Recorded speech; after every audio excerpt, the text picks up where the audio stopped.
I'm Meaning, totally fine with being the irrational thought of the side and you being the one that brings it back to Earth. I'm totally yes, fine with that. have to keep the calm. Bring the people back Yep. into the realm of beauty. Wait, it's being live streamed already on the YubTub. Yep. Oh baby, And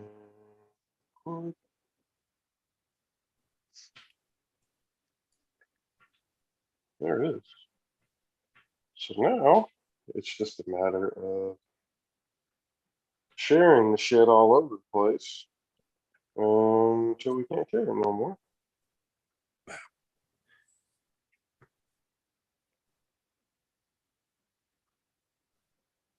Oops. I'm seeing myself all over the place.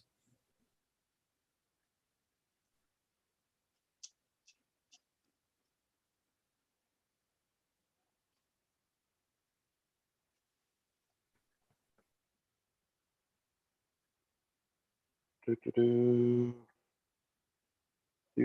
Am I paused on my screen or can you actually see me? I do not see you. It says the Jafros, and then in the Zoom thing, it says JP.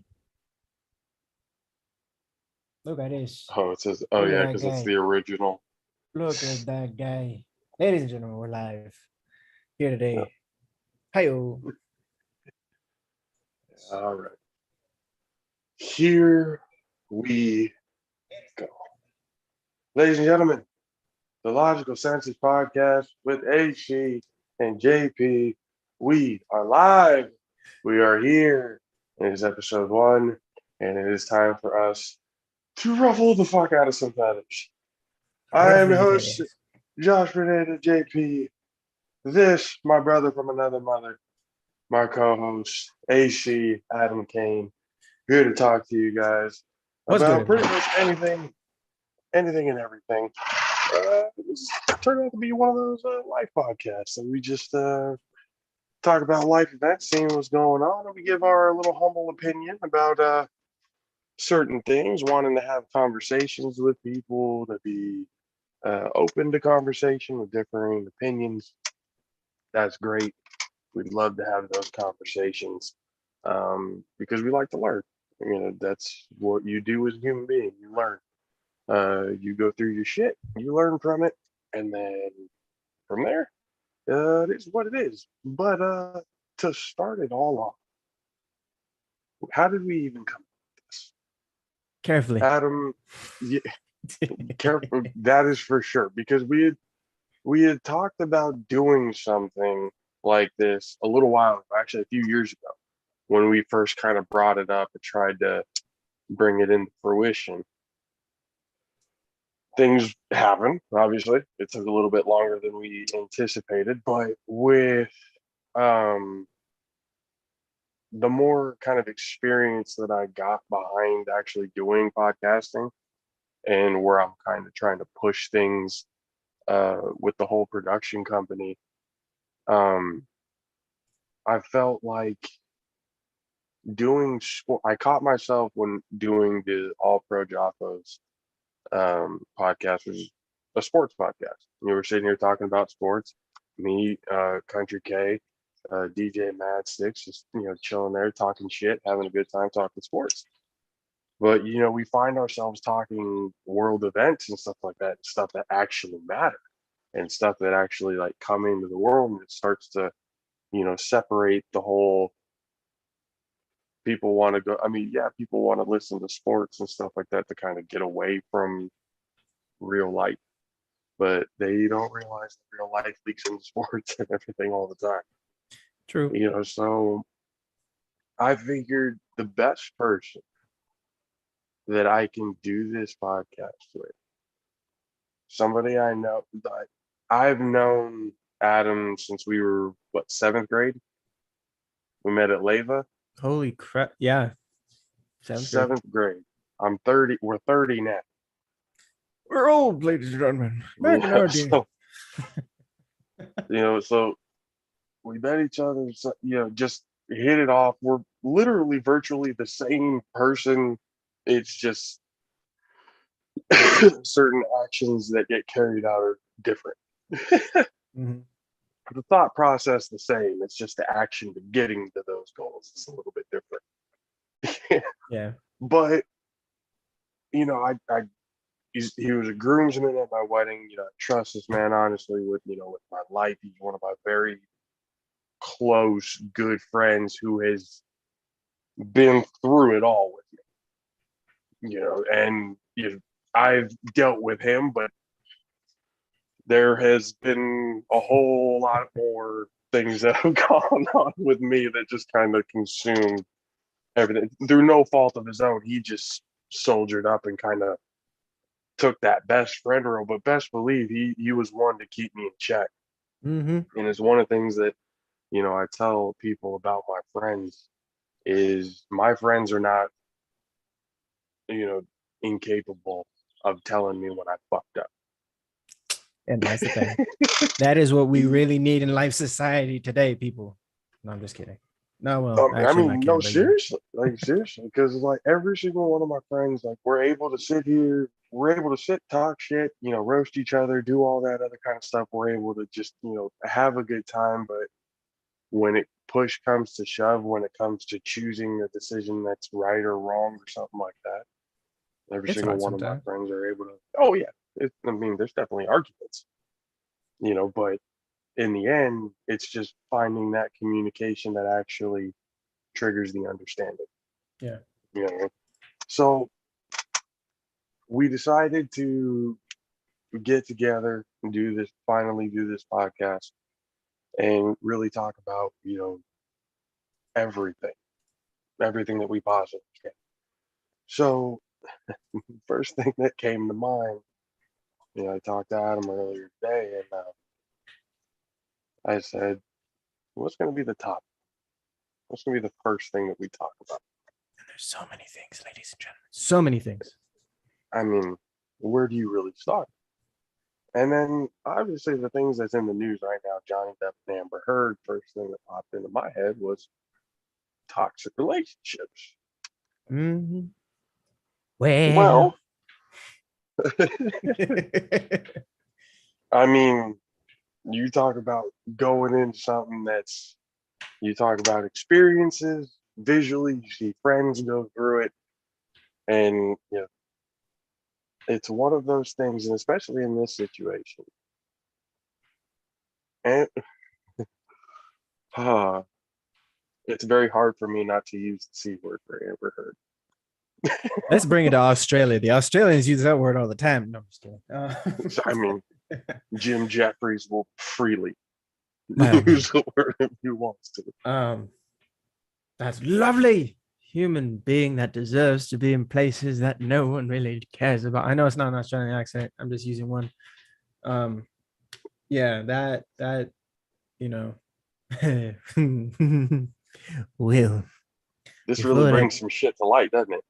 it truly does. First and foremost, to everybody out there, I want to say hello. I am the friend. I am the one. My shoulders are broad and they do one of two things. They will be there for you to cry on or there to knock the living daylights out your mouth. No, I'm just kidding. But You don't want to pick a hand.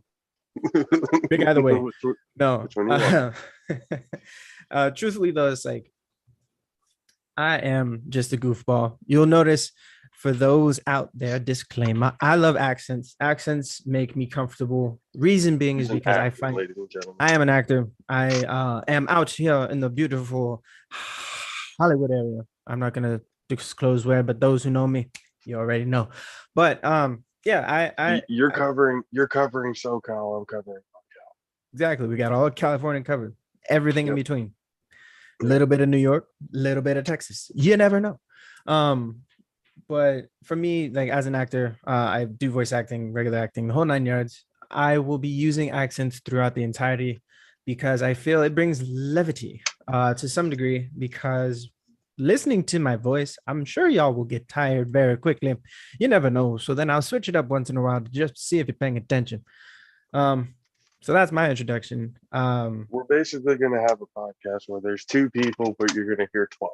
All right. So Pretty much. it's a schizophrenic podcast. You never Um, know. You might but be lucky and get 30. we'll see what But number we can get to. yeah, we'll How see. many? But we try to find we're trying to find light in dark places Yeah. because when you go through certain things, you find a lot of dark, not a whole lot of light. So you develop a sense of humor. You develop a very dark sense of humor. Oh yes, and that rabbit hole can go pretty far down if you don't mind me saying. But then looking at the Amber Heard Johnny Depp situation, I look at that and I'm going like, and I told you off air, I was no saint, growing up or anything else like that. Yeah. But there were certain things that went on in my past that fucked me up Mm, mm. that I still had to deal with going into my relationship with my now wife and still kind of trying to get out of, to this day. Yeah. Now, when I see him, I see the verbal part. Obviously, I didn't experience the physical part Yeah. because, you know, no one ever threw shots.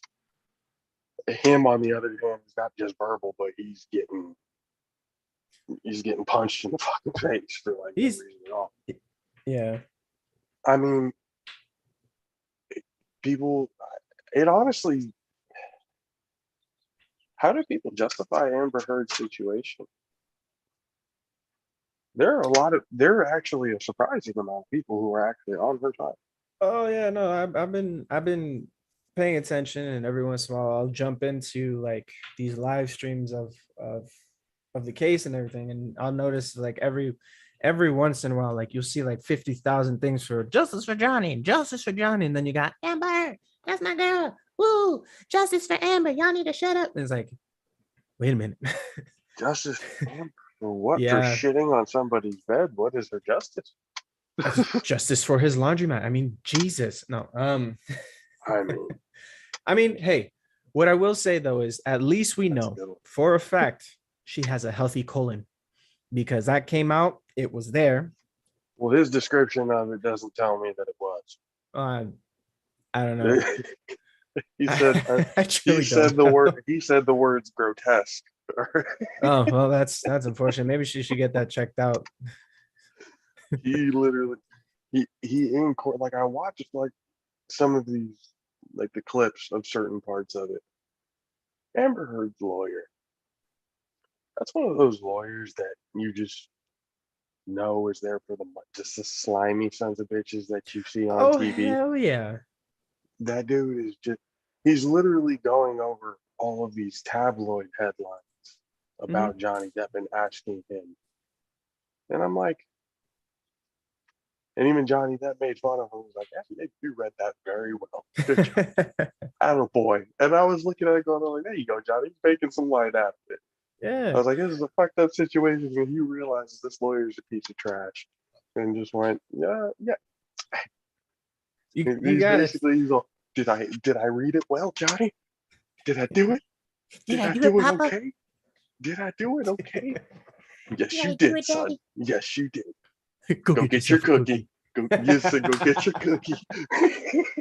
Go get your fucking cookie and go sit in the corner and shut up. Okay? See, Just the thing that boggles my mind, and going into the defense attorneys, like I give them credit for taking this with everything that's coming up. All they're really trying to do at this point, in my opinion, and my non-lawyer-esque opinion, ladies and gentlemen, I'm not a lawyer, so do not crucify me. But in my opinion, and if you do, fuck off. Just bow. No, but truthfully, I've never I like watching crime stuff. I like looking at court cases, all that kind of good stuff, because it's good to know the laws, the actual laws, in case you want to, and how fucked up give they it. can be sometimes. Yeah, and how I'm always ridiculous some of looking at that stuff can be. But the thing that boggles my mind is I think it was like a caterer or something like that from the UK, and the defense attorney turned around and he objected to his own question. He Did you pulled a see that? liar. Yeah, hold on, let me pull this up. I don't know if I can He pulled a actually, I don't liar. know if I can do this. No, I can't do this. Can I You do can this? I share don't know if I screen. can do that. You can That's what share I screen. mean. You can do it. I'm only talking about in regards of copyright, all that kind of whatnot, because people get weird about it. Um, Yeah, if you can't show it, then can't show it. if That's I all. can't show it, I'll find the transcript because that was hilarious. I'm not even kidding The you. dude Like it was the literally fucking funniest thing. corrected himself. He pulled the liar, liar. He pulled the he pulled the liar. This He happened. legit I pulled. object to your own question. Yes. Why? Insanity. Like this. But it's like you listen to his stories and how he describes the events that took place. I'm not gonna sit here and I wasn't gonna sit there and just automatically have sympathy for Johnny Depp Yeah, because you never know. yeah. It at least in 2002, from the history that we have seen, it is Mhm. usually the people we least expect that are the most fucked up. So I went into this going, all right, well, look. I mean, as soon as I really heard that she took a shit on the bed and everything, I was like, this woman's the devil. Like, what are we? She is petty. I will say pull-ups can make a killing if they decide to jump in on this. It's like, ladies and gentlemen, our pull-up diapers are so good that we can make sure you don't shit the bed. Amber Heard? Like something like that. I don't know. But yeah, okay. So I got the thing up. Pretty much the attorney was talking about a recording, and then he asked the question. He's like, you didn't know what could cause damage to Mr. Depp's hand while you were there on March 8th, correct? And the gentleman started, Ben King is the gentleman's name. Ben King started to testify that a doctor had told him what had happened to the hand, like that the doctor's the one that said, hey, he sustained the injury to his hand, and that's when his finger was severed. And the second he said, oh yeah, the doctor told me, he's like, objection, hearsay. And it's like, the judge turned around, was like, wait, you asked the question. Never mind. Next question. It's like, come on, people. Don't get me wrong. I mean, I know they're trying. Like, we got to give them like some It's type hard to of a defend this cookie. bitch. And I see her, bro. I see her and I see them, and I just see. It's like you see all like the shit that goes quiet. You're like, look, we're not gonna sit here and act like fucked up shit doesn't happen to women because it does. That's horrible to say otherwise. yeah, You know, but it's like, but you can't also deny there are a lot of men that get mentally fucked up. You know, from these evil, vindictive, just blood sucking vampires. Just I yeah, and again, like I am not gonna sit here and act like I was a saint, but whatever I did, whew, I got back tenfold. Maybe I deserved it. Maybe I deserved it. And if you look at the hindsight, for certain things, but there were other things that there were no reason for it to happen. There was yeah, no reason for it to happen. It just happens. yeah. It's But just kind of like, all right, and so you gotta also look at it in the what you realistic get, light. you get back tenfold, Oh yeah, I guess. but you also got to look at it in the realistic light that there's this stuff. The reason why this is so high profile is that it's Amber Heard, Johnny Depp. I guarantee you, because this happens so many times. I've heard This has stories. like this has like hardcore feminists going like, "Fuck you, Amber Heard." Like Oh yeah, I've seen it. and I love This that is shit. like, I'm like, okay. I'm like, all right, they got the right idea. I'm good with that. I'm good with Yeah, that. When you can hold everybody accountable, no matter what group or whatever, if you hold everybody accountable, boom, everything runs perfectly. Everything yeah. runs smooth. I've had tons of friends turn around. And it's like this is the reason why. And to be realistic, you can relate this type of like backhanded what the fuckery to any type of movement. But I've had tons of friends turn around. It's like these are the types of people that abuse the system for their own gain and then ruin it for everybody who's actually trying hard to get those things. And that's what I find mind-boggling is that like one, she's still because don't get me wrong, they were both like I think Johnny Depp said it best. They're both. It doesn't matter what's gonna happen at the end of this trial. They both lost. Like I, he for real. lost everything, and the only thing is he just wants the truth out. The fact of the matter is, and nothing against UK, but everything against UK. They didn't allow. Or I don't know the case. I didn't pay attention, but from my understanding, they didn't allow as much testimony and evidence like what's happening here to be presented, and they just turned around and said, "Well, I mean, the Sun is more than welcome to publish this, and it must be true." So sorry, sucks to suck. So everyone starts slapping with the thing, and I was watching this video about Warner Brothers. I'm sorry, I'm boycotting one. I As an actor, you're as an already actor, boycotting. yes, I am not made, ladies and gentlemen. You're I'm gonna not have big, ladies and you gentlemen. are gonna have people look at this and go like, put the meme straight up from Dodgeball. It's a bold move there, Cotton. Let's see if it works out for him. Well, no, I mean, my thing is, No, and I get you.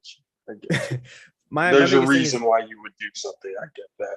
yeah, and it's not boycotting Warner Brothers as a whole. It is boycotting just the movies in question, and we both know which movies are in question. That is the Fantastic Beasts, because that was a move directly related to everything in regards between Amber Heard and Johnny Depp, and Aquaman 2. Aquaman 2, because they did not get Um, rid of Amber Heard. They decided to keep her. So my thing is I will boycott those two movies. I'm not gonna sit here and uh, pretend like go away, go to hell, Warner Brothers. No, that's not what I'm saying, because I just watch those two. Batman. Okay. I love Okay. Batman. I like. I know I was everyone gonna say, has their what did you think opinions. about Batman? I actually enjoyed Batman. Batman was actually pretty good for what it was. It's very dark, it's very mysterious, but like, That's what DC is, goddammit. We'll but that's get. what I mean. Is like We'll actually get to that later we'll at get some to that point. another time. But that's why for me, like I'm not gonna watch those two movies. I mean, they seem like they'd be great movies, but I'm not. My thing is that I was gonna give Fantastic Beasts, The Secrets of Dumbledore, a chance if like Amber was axed from Aquaman. I don't think she was. I don't think she will be. Well, They've already been in production for a while. so here's the thing. Here's the thing. The whole thing in DC is being rewritten. That started with the Batman. They've already pretty Yes. much told us that with the Flash movie that's going to be coming out, that's resetting everything. That's the Flashpoint movie. Mm, That's where like multiverse shit in DC and all that kind of stuff comes out. yeah, and So that they're gonna reset the entire timeline and basically bring in the Justice League the way it should be. yeah, and that's Yeah, I know so that that's what they've been doing. So like very similar how Marvel did their yeah, opening very credits. similar. DC's not doing a similar thing, which DC had it locked. If you look at like their animated stuff, so like Justice League, the animated style, Teen Oh, Titans, Young Justice, all oh that kind of yeah, stuff, no, yeah, they yeah, had that locked down. But yeah. That I don't even think that was close to be honest with you. yeah, no, but But what I'm the saying issue, is with the movies for DC, you have to keep them dark because that's what DC comics are. They are dark. truth Yeah, be told, so and it's like it's hard. I mean, because the thing is, so and going into it, like the acting aspect of it is like the darkness is what a lot of people relate to, especially nowadays. I mean, look at what's going on in life. So the darkness is what people will be like, yes. And from what my understanding, especially what helped me get into acting and want to become an actor, is like that darkness, that aspect of escaping. Because I know like how you opened and you talked about like sports. The sports world gives an escape for people, and for some people, it throws them into the mess.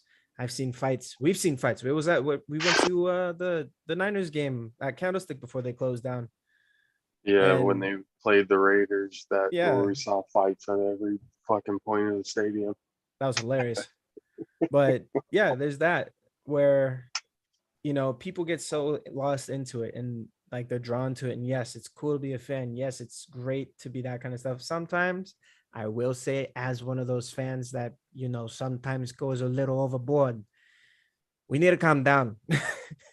Like, people's livelihoods I, are, I I can't lie. I've been one of those dudes that just at a competitive aspect of the game, there's just something that's in you that just kind of like overflows. Call that a man thing, whatever. I don't care. yeah. But there's just that sense of want to. But my question becomes, especially when you want to kind of, I mean, point of this, we want to be able to help people if we can. From True. our own experiences, we can only give certain advice. We're not licensed therapists. We're not, you know, anybody else that you would see off the street. But if it helps somebody, cool. How the fuck, especially since it's almost a generational thing because it's the same type of thing. Yeah. How the hell do people get into toxic relationships? What is it about Mm, two two bad people or people that are just bad for each other just turn into this fucking acidic, like it drains you. Like it really does feel like it's just exhausting the shit out of you. It yeah. just kind of stops you from wanting to do anything else rather than just because all of your energy is focused on fighting because that's all you guys do, fight. Yeah. Fighting, and then you have a good couple of days then you guys are fighting again, a couple of days, fighting again. Sometimes it ends up turning into the guy beats the shit out of the girl, or the girl beats the shit out of the guy. Or, as we've seen in many cases, the fucking murder suicides that happen all the goddamn time in families. You know what I'm saying? Yeah. Like, how do you? It's almost like you can't really stop it from happening. You can only really kind of learn from it when it does. But it's like, how do you prevent, or at least try? Like, what are the signs that point to I should probably get out of this quick? Like going for both ways. I would say complications. Um, I guess the way that I look at it, especially coming into that kind of a question, is people are looking to fill a void. That void, the hole in the donut. I don't know what people want to call it. I think a lot of people just want, they just want, to feel something. And sometimes, like, it leads you down certain paths. Now, as myself, I believe in the Lord Jesus Christ. Hallelujah. But what I say is everyone is We'll brought get into our into lives for religion a talk reason. later. Hallelujah. No, I'm just kidding. But it's like, Y'all are really gonna want to hear the religion talk. I'm telling you. Lord have We'll mercy. probably we'll probably do that next episode. Actually, it's Maybe gonna we be a will. very interesting conversation. Yes, it shall But be. anyways, going But back to it, yeah, but back to, like, from my understanding, from what I've seen in different aspects of like toxic relationships. I mean, we've had our fair share of toxicity in our lives. The yeah, thing is, and I guess it comes to, you know, that feeling of wanting to, I don't know, like for me personally, a lot of times it was like a purpose. Like, I'm gonna help this person become the greatest yeah, part of them because I care so much about their well-being and who they are and all that kind of stuff like that. Now, I will agree with you on the fact I am no saint. I have my flaws. I have the problems that a lot of people do not want to know, but they may find out. Why? Because we're all freaking human. But sure, the thing sure. is that, like, you look at a lot of people out there and it's like, why don't you leave them? It's like, but I love them. Yes, but that is not enough for you to be putting yourself into a situation where you're gonna get your ass kicked every 5 seconds because you didn't make the sandwich right, or you didn't make the food the way it was supposed to, or you Why were did that? 2 minutes late. Why did that person automatically have to be Italian? Hold on. Hey, come Wait a on. minute, why did they all? I know automatically had to be Italian. I was like, wait, damn, he went straight to Brooklyn. Like, I'm just he saying, went, it's damn. a tough town. No, but no, but the thing is, like from my understanding, is a lot of people will stay with somebody because they're just trying to fill time and space. They don't want to feel alone. And that's another problem is there's so many Huh. people that do not want to be alone, yet they don't want to be around certain types of people. And that's a problem. That's a conundrum. But yeah, a lot of people just want to be with a body. It doesn't even have to be a breathing one anymore. Like it's just Mhm. people are out there ordering these extracurricular dolls, if you know what I'm saying. They're getting Jesus those Christ. things just to have a body next to them. They also have people that are out there and you know, People are yeah, willing to deal with toxicity in order to feel something. yeah. I mean, I'll put it this way. There's some people I know that love, and I mean absolutely love. And I think this is why redonkulous shows such as The Bachelor, Bachelorette, Bachelor in Paradise, what is that other stuff? Too Hot to Handle, which don't get me wrong, Too Hot to Handle.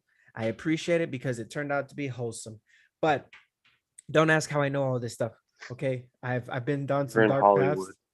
I've been You're, down some dark paths, okay? And I know what I'm Hollywood is a talking about. dark path. As soon as you went to Hollywood, I was like, oh, shit. Well, I gotta do I was like, something. he's either gonna fucking take it over, or LA is gonna eat him alive. LA can't eat me alive. I mean, it's not New York's worse. I'll survive this. Well, New York's a as different soon story. as soon as I thought that up, I thought of that. It's like there's better chance of them taking over. Yeah. It's Yeah. like I'm not But calling shit now. I was like, this shit's way too early. yeah. But But like the way that I look at it is when you look at those shows, you watch all those shows, all it is train wrecks. Yes. All it is train wrecks. why are we so like honestly why are we so enamored with negativity? Just like Because we sweep it under the rug. All we do, we sweep that under the rug. We censor so much stuff. So I'll put it this way, and this is a ridiculous example, but it is an example just the same. So in places like Iceland, right? They have similar game shows or like reality TV shows and stuff like that, where right, contestants are literally coming out booty naked. Like we have Naked and Afraid or Naked and whatever, where they're out in the wild, but we blur that shit out. Over there, they don't. They don't care. They don't censor that. Why? Because it is our body. We should not be ashamed of that thing. Here, though, they do. Now, adding into that, when it comes to war, when it comes to riots, when it comes to brutality, when it comes to all that kind of stuff, if you really want to see that, ladies and gentlemen, if you want to watch that kind of stuff because you are we interested, win. we win. Pero We're if you want to watch that close. kind of stuff, go to Telemundo. Telemundo plays that stuff every day. Why? Because they want you to believe that just because you smelled the sweet smell of a glorious smelling candle, you are going to die from cancer in 2 days. But Dude, Telemundo is the most negative news. oh yeah, Telemundo is horrible. They give all the best. Why? Because me being Mexican, coming from a Mexican family, seeing it, we're fucking cheesemen. That we want to see all the juiciest, most brutal shit that goes on in people's lives. And we're okay with that shit. We're okay with seeing that shit on TV. I remember watching my grandma, my aunts, all their novellas, all that other news channels and stuff they were watching. They were watching some fucked up shit. Yeah. That's why they were so like, hey, be careful, be careful, be careful all the time because they see all that shit on TV. But it's like you see all of these, like I said, you see all of these people that get into, and I get, like I said, we use ourselves as examples because we've been through toxic relationships. Again, I'm not going to say it was their fault. I'm not going to say it was my fault. It was just two people who did not work out for each other.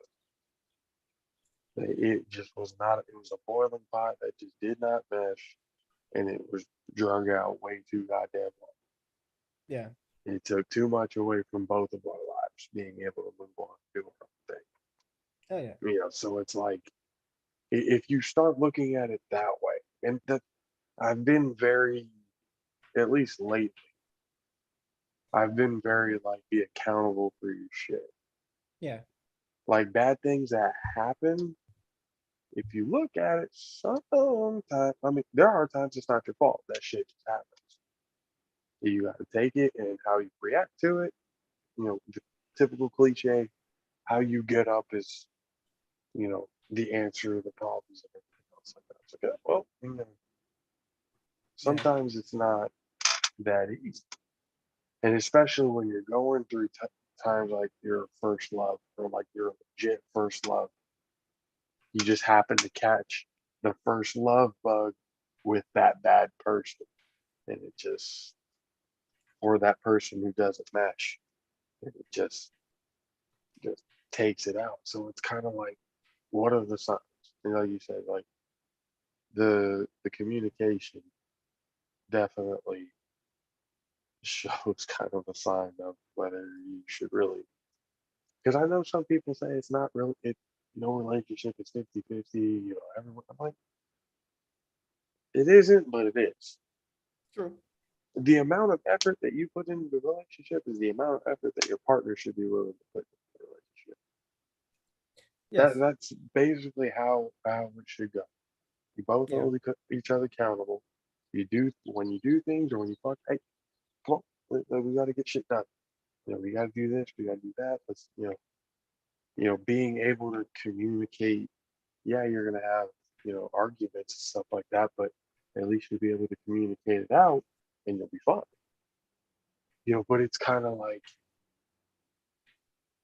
the communication, and I think the physical presence. To be honest with you.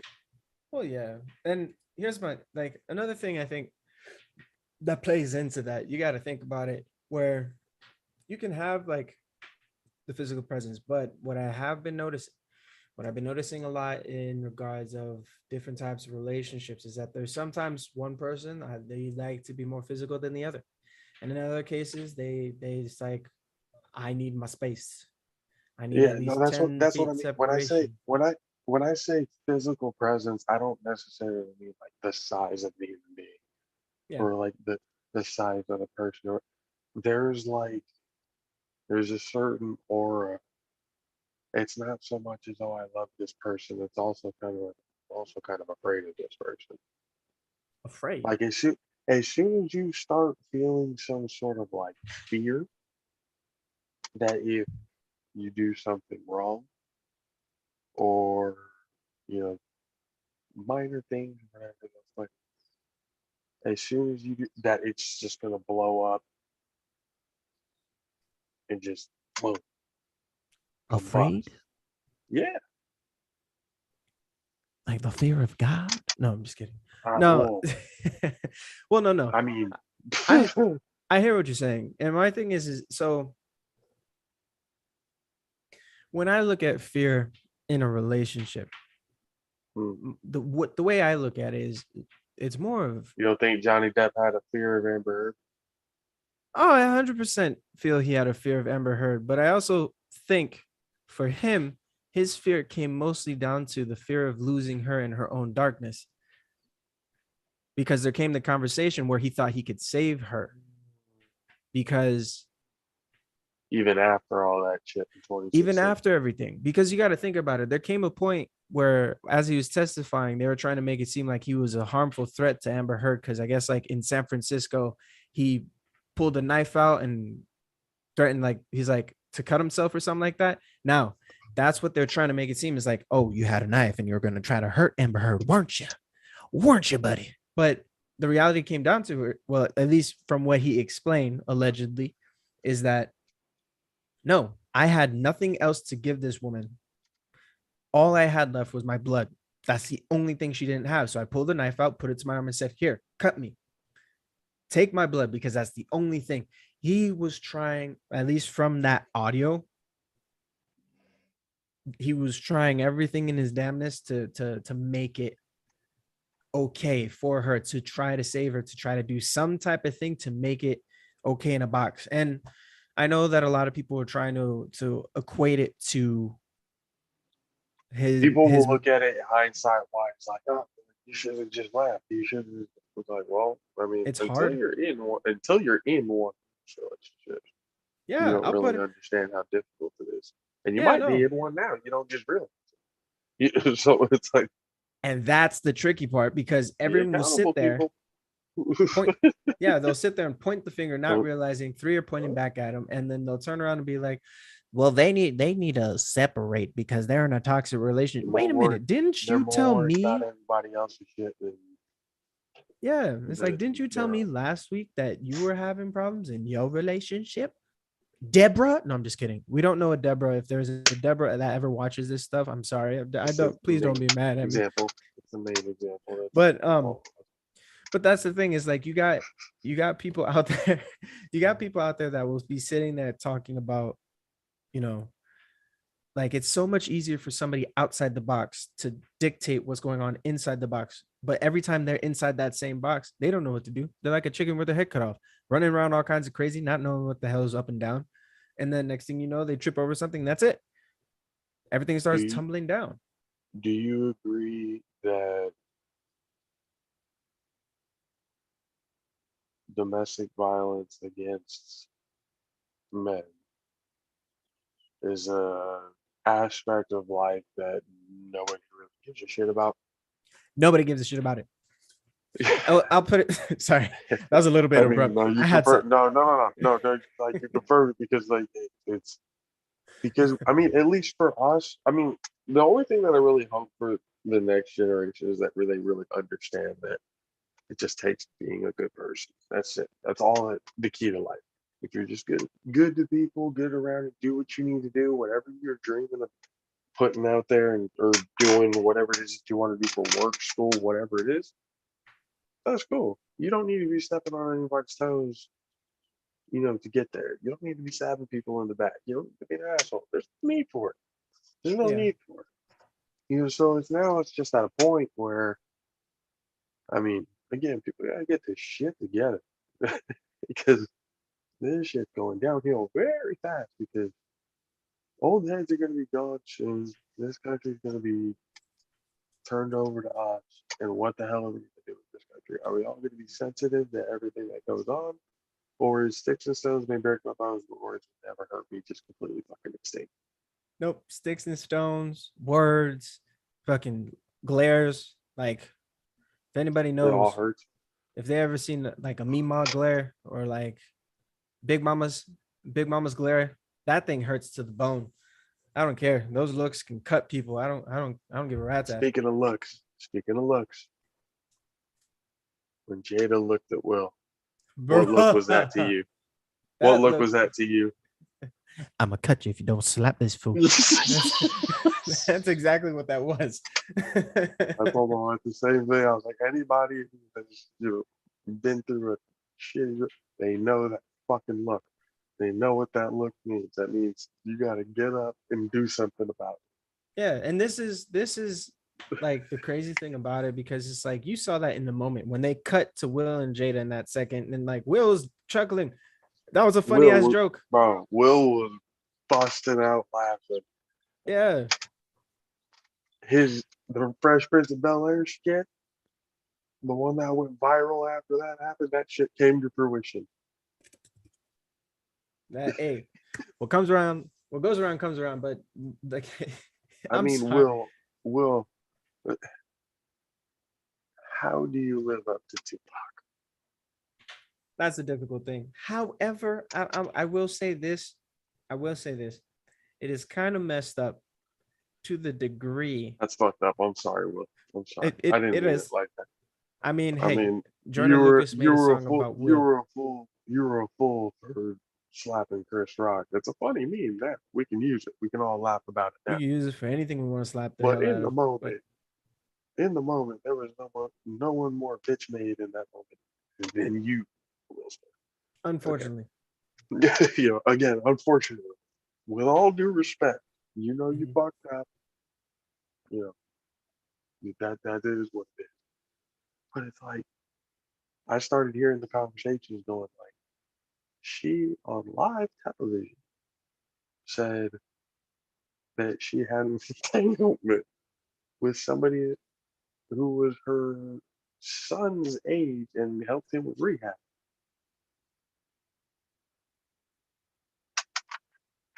And you're gonna go out and defend this woman? Why? For what? Look, For your career? Why? And that's with what happened. Will, He's banned from the academy for 10 years. yeah, but with Will, I feel with Will it's slightly different. Slightly, not majorly, because again, like that's a whole nother toxicity that people don't even realize, because it's like it's not So like I'm they're saying, hitting like each other, that they're hitting other conversation. people for the sake of each other. Exactly. So it's like, again, and I'll put it this way. Here in the States, we are so against violence. Like, oh my God, he went on there and slapped the living dead out of him. I'm Complete not okay with 180 this. is It's what like, the US used to be, right? well, yeah, Just a because complete it's 180. like huge 180. But again, like you got to think about it. We sit here in our Kush lifestyle, and I say this lightly because not everyone's living a Kush lifestyle. There are people out there scrapping every day to make it. But everyone that I've noticed that has the capability of taking one of these, slapping it on a device, and using their Twitter fingers to go run their mouths, they Yeah. they they live a Kush lifestyle to where it's like they have not had situations, or maybe they have and they're just Mike projecting. I Mike don't know. Mike Tyson said that shit best. He's like, people have gotten too comfortable talking shit behind the Behind a behind keyboard. behind a keyboard, and not dealing with the repercussions of getting punched in the fucking mouth. Exactly, because Like there that was shit. something that we grew up with called respect that I mean, nobody it seems no one has anymore. but here's the thing. Here's the thing that's puzzling to me, because we say that, yet here we are. The generation after us had to learn it from somewhere. True. So our generation had kids hell young. Do you remember when teen pregnancy was a problem in our country? Yeah. When the federal government literally like made an avid move to try and limit teen pregnancy. Yeah. We had all of our kids young. So we all missed the early party days because we were taking care of the kids. And now that we're in our 30s and 40s,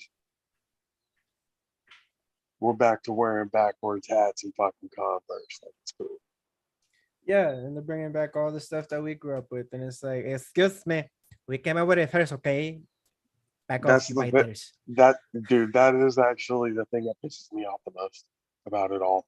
Yeah. That it's our shit remixed. Like, how do you call it? This is an original. Get to be an original.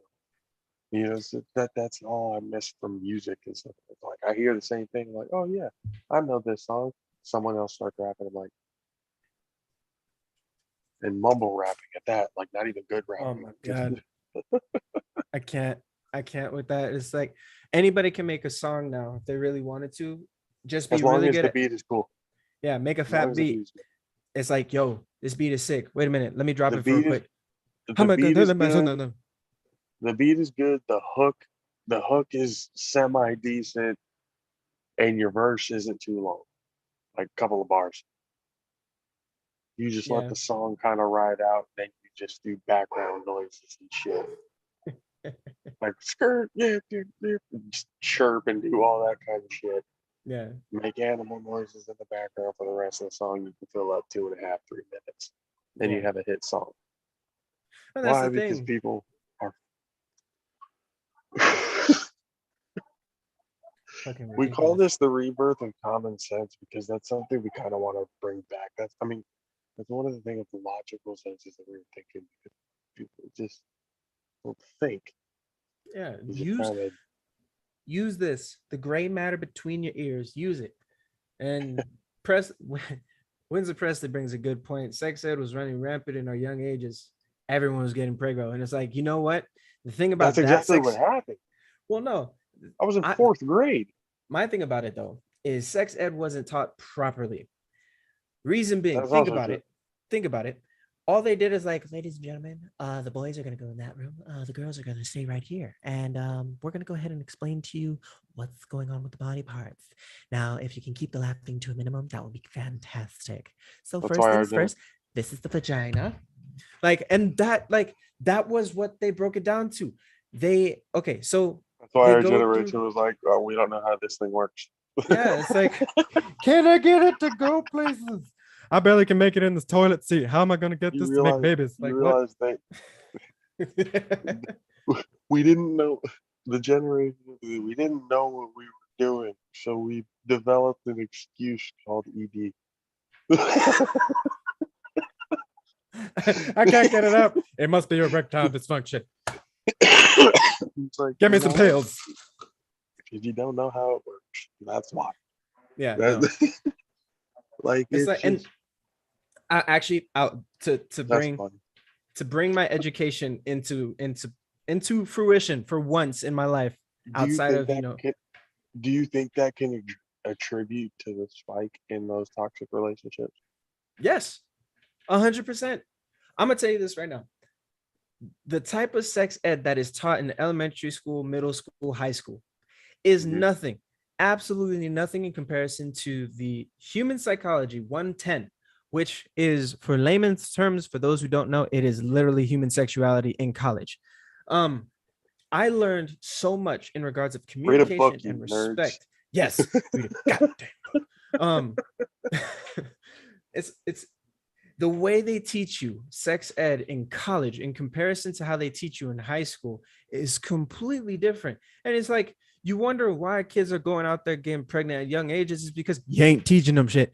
If I'm look, and this is gonna be me personally, and I don't care how many of you are gonna turn around and like, that's bad parenting. Listen to me. If when I have kids, when I have my kids, okay, listen to Right. me. When I have my fucking kids, God help your kids. God yeah, help your kids. Oh my God, my nieces I'll and help them nephews. too. Jesus Okay, Christ. I'll help them too. Jesus. But No, no. I know.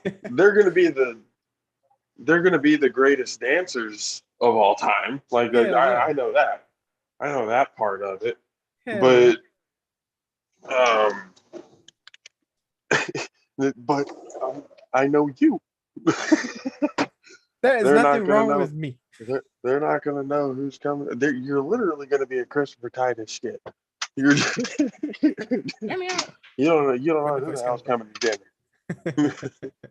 But no, when it comes to, so when I have my own kids, right? What? Both. Hi.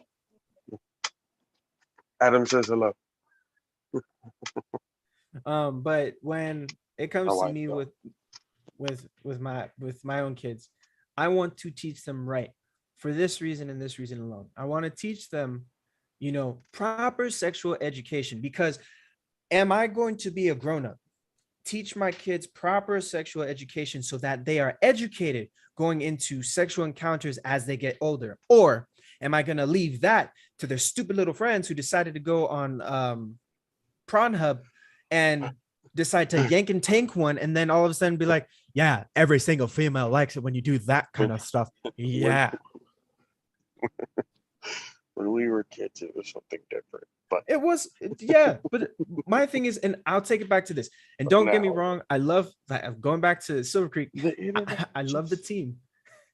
But the days I hated the most was when some of the guys found themselves the special kind of magazine, and they're like, "Yo, check this out," and I was like, we're fucking sophomores, juniors in high school. "Yeah." Smack dab in the middle of the quad. Everyone's walking around and it's like, yo, like they're hiding it from somebody.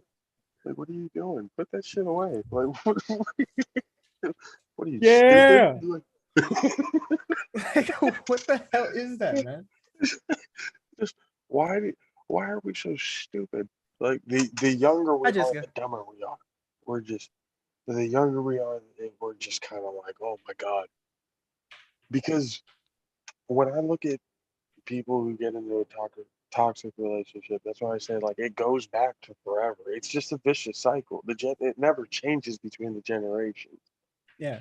you see the same type of toxicity in a relationship. Obviously, times back then were different, but even then, you can tell who was good and who wasn't. Yeah, And and so I it's kind of agree. like, how do you sense it? How do you break that chain? How do you stir shit up to where you just got, because our generation literally grew up on nothing but sex, and that's all it is. That's all it True. is. That's all you fucking see. That is all Well, that's being sold. That is all that's being like. It you is got to think of it this way though, crazy.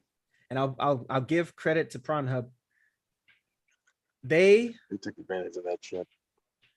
well, no, it's not even taking advantage. They are doing things for this country that our own government has been having problems doing. So I will give it to them. That is a business that is helping.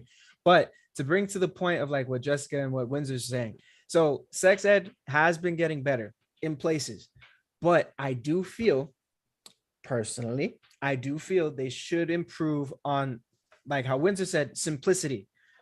Don't overcomplicate it, being blunt about it, not trying to paint this as a pretty picture. It's like, so when a mama bird and a papa bird decide to meet each other and they love each other so very much, look, Our forget the parents wanted stork. to like. Well, I shouldn't say, when I say our parents, I kind of like generalize the whole generation, Yeah, because our parents, my parents, were very different. Adam's parents, very different. Than how I love Mama Maritza. I was scared of Mama Maritza. I everyone knew was she scared was of my gonna. mama. I knew. Yes. I knew she would come. The most loving, like give your shirt off her back. She's the most caring, like loving human being I have ever met. Yeah. But boy, you cross her and her own. She Oh coming for you. my God. The Bible verse that says, "Hell hath no fury like a woman scorned," was written because of that woman. All Was that right. a Bible verse or was that Edgar? Who wrote that? Hold on. That was your Before mom. we get before we get all the Christians of America and the entire world mad at us, hell hath No, no. I loved your mother, but she was not afraid to be able to tell somebody, "Hey, That was a line actually. So that was a line. come on." Just saying, William Congreve. Hell hath no fury like a woman scorned. Well, there you That go. was from a book. It wasn't from the Bible, not that Fuck book, it. but it was from a book. Wherever it was from. Hey, it doesn't mean it's not true. Okay. But um, I just It look, doesn't mean. I'm crossing our T's and dotting our I's because I don't want people coming around. It's like, well, they said this. The Bible, I can't find what Bible verse was that? Was that Again, was that we'll get into that next libations? week. I promise you. I promise you we will get into that next week. But I will bring to the attention. So gender and trans folks, like gender identity, stuff like that. Now, Because they have toxic relationships too. I've seen some of their relationships. Like, holy it's shit, and y'all are that's like the doing thing. this. That's the thing. So it's like when you take sex ed into relationships, and I think this is more of like a personal thing. Mind Mhm. you, I'm just gonna throw this argument out there for everyone who thinks that just because somebody becomes trans, all of a sudden they want you, like as a guy transitioning to a girl or as myself transitioning to whatever, does not necessarily mean I'm all of a sudden attracted to the same thing I used to be. I've learned this. Mm, Sexuality and sexual identity are two different things. People need mhm. to stop mixing them up. Just That's flat also out. true. Just throwing That that is out there. also Y'all need to fair. stop mixing them up because it's not the same. We'll touch That's base fair. on that more in a bit. Going back to the whole aspect of it really doesn't matter what you identify as. It really doesn't matter how you view yourself. It doesn't matter if one day you are gay, straight, bi, trans, a toaster, whatever you want to be. It doesn't matter Yeah, if you are I've not. met some dickhead people Yeah. in If all aspects of every community. if you are not So okay here, it doesn't matter where you go. It doesn't matter how much education you get. If you're a thick-headed here, it ain't gonna help nothing. be Nothing. very clear. He says thick-headed. The people were just, if you didn't explain that, people would have looked at that and be like, "Oh, he's saying it's a mental problem. The mental problem. This, and that. This is like, no, no, no. It's not a mental problem. And again, you can be whoever the fuck you want to be. Just get off my ass. That's your life, not mine. That's fine. Yes. It's just when you deal with me, if you're cool, I'll fuck with you. You're fine. Mhm. Shake hands. It's not obviously sexually. not my preference, but I don't care. That's your lifestyle. Do you? I don't care. That doesn't Yeah, matter because it doesn't affect me. But if you true. come at me like house on fire with some bullshit, I'm like, bro, and you're gonna use the crutch like, oh, it's because I'm no. It's And because you're an that's asshole. what it brings it back to, is like the lack of respect and the lack of communication thereof. So in regards, and I think this is something a lot of people want, because I will say this, and this goes into the whole toxicity aspect of relationships, which is again, like, I appreciate, Windsor, Jessica, you guys in our chat communicating with What is us. it? Well, Talk to me. they're talking with us. They're I they're can't see him right now because I'm doing it on my phone. My computer sucks ass. Sorry, guys. No, I know, but that's why I'll bring up what they're saying into our conversation, because it does make sense, and it's like I agree Other that, people can in regards communicate. I of want to hear what people have to say about it. true, and truth be told, ladies and gentlemen of our audience, you help us along with these conversations too, because you are also a part of these Like, conversations. You guys are living these with us, and we want to hear what you got to so say. then, so then here's my question to them when it comes to how do they see? I mean, because look, naturally, and I know this because again, it took me a while to really kind of release some shit and really kind of deal with some personal demons to kind of really feel happy in my own little existence here. But naturally, there's going to be a lot of blame, there's going to be a lot of finger pointing, and there's not going to be a whole lot of fucking accountability. That's usually what's going to happen. So when I say, like, think about it, like, if you were in a really toxic relationship, not just what did they do, but what did you do to where both of you guys just, it wouldn't mesh? And why Mhm. did you stay? What was the reason why you stayed for as long as you did? Like that's what I try to figure out because for me, I mean, I'm one of those people like I just love a little too hard, Mm. a little too much for my own good sometimes. Like the barriers and protection, walls, all that stuff, that all fucking goes away. It took me a lot, like honestly, and again, I love the hell out of my wife because she put up with so much of my shit, like me trying to grow as a person. Like she put up with a whole lot of things that she didn't have to, Yeah. but she stuck with me and she helped me become a better person. So now I'm just kind of like, what was the point? Like, if you knew you could find something, like, is it a sense of this is as good as I can get? Mm. Because I feel like for some people that is a possible, like, if they find somebody super attractive and they don't find themselves physically attractive, there are plenty of people who have that mindset, like, oh, this might be the best that I can get. I might have to just deal with this. Yeah. They're willing to deal with like the looks and like deal with the hell in order to be able to present the looks. Yeah. And I think that's one thing a lot of people like. I'll bring it to like Instagram and all these places where people love showing themselves off. I love how people are now identifying that you don't have to be this clean, pristine.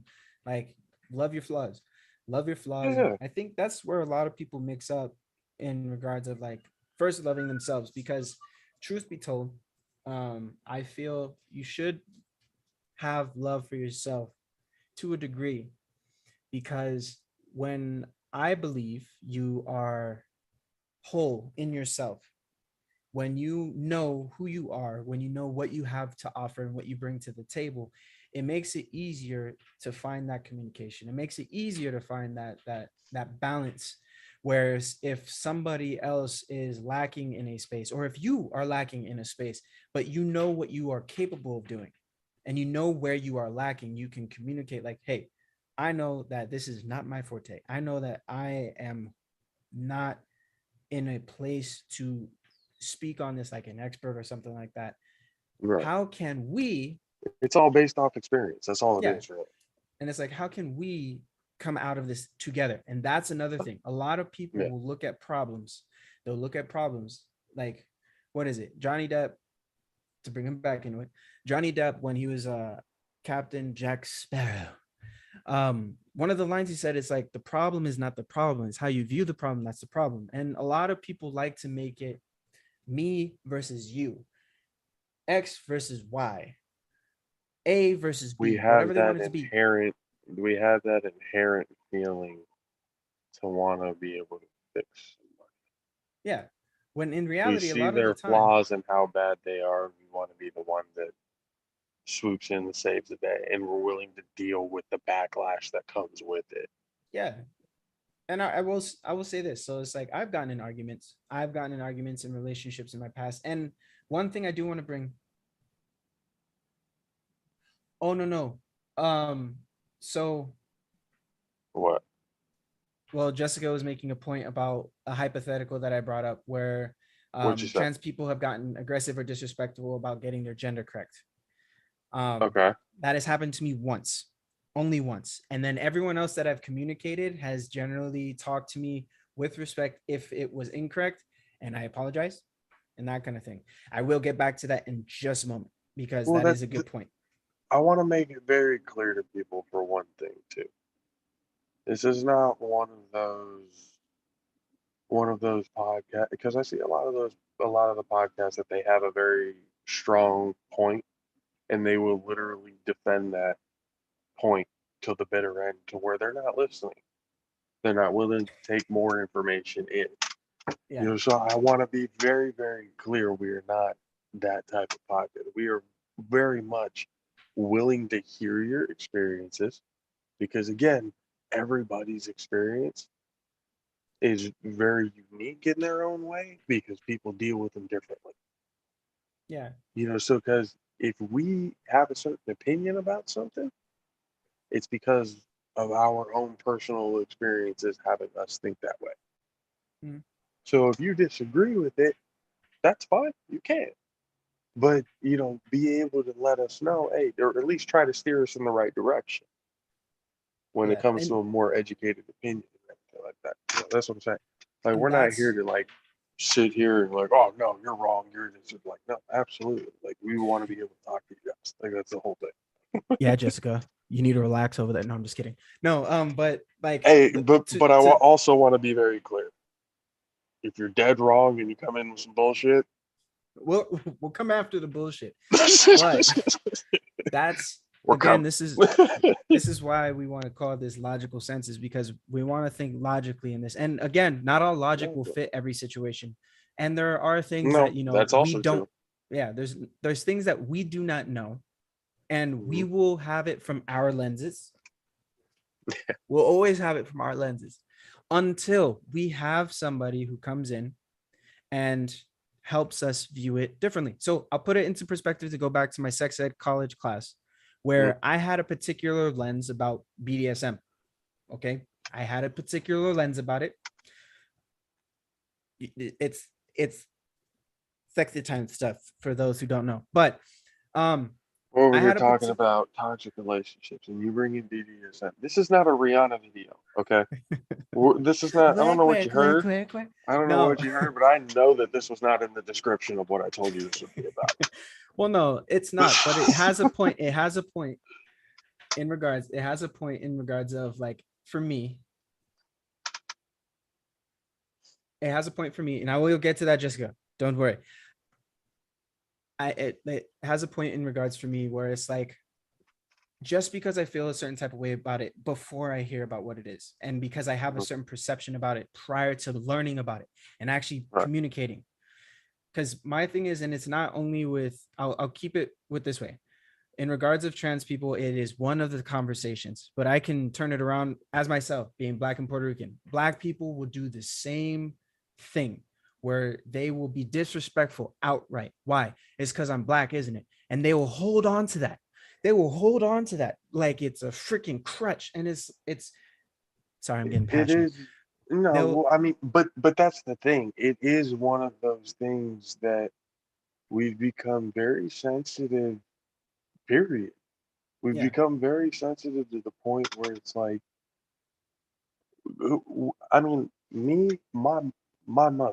I she was one of the first people to really tell me because I was really one of those kids. I was trying to fit in. I was trying to find out where the fuck I fit, like any kid. Like yeah, any kid growing up or anything in life, you're trying to find out where you fit in. My mom was the first one to tell me, who gives a fuck who people think you are? What do you like? What do you want to do? What is something that, like, if you like this, fucking wear that shirt. You like that, so fucking, who gives a shit with it? If they laugh at you, fuck it, who cares?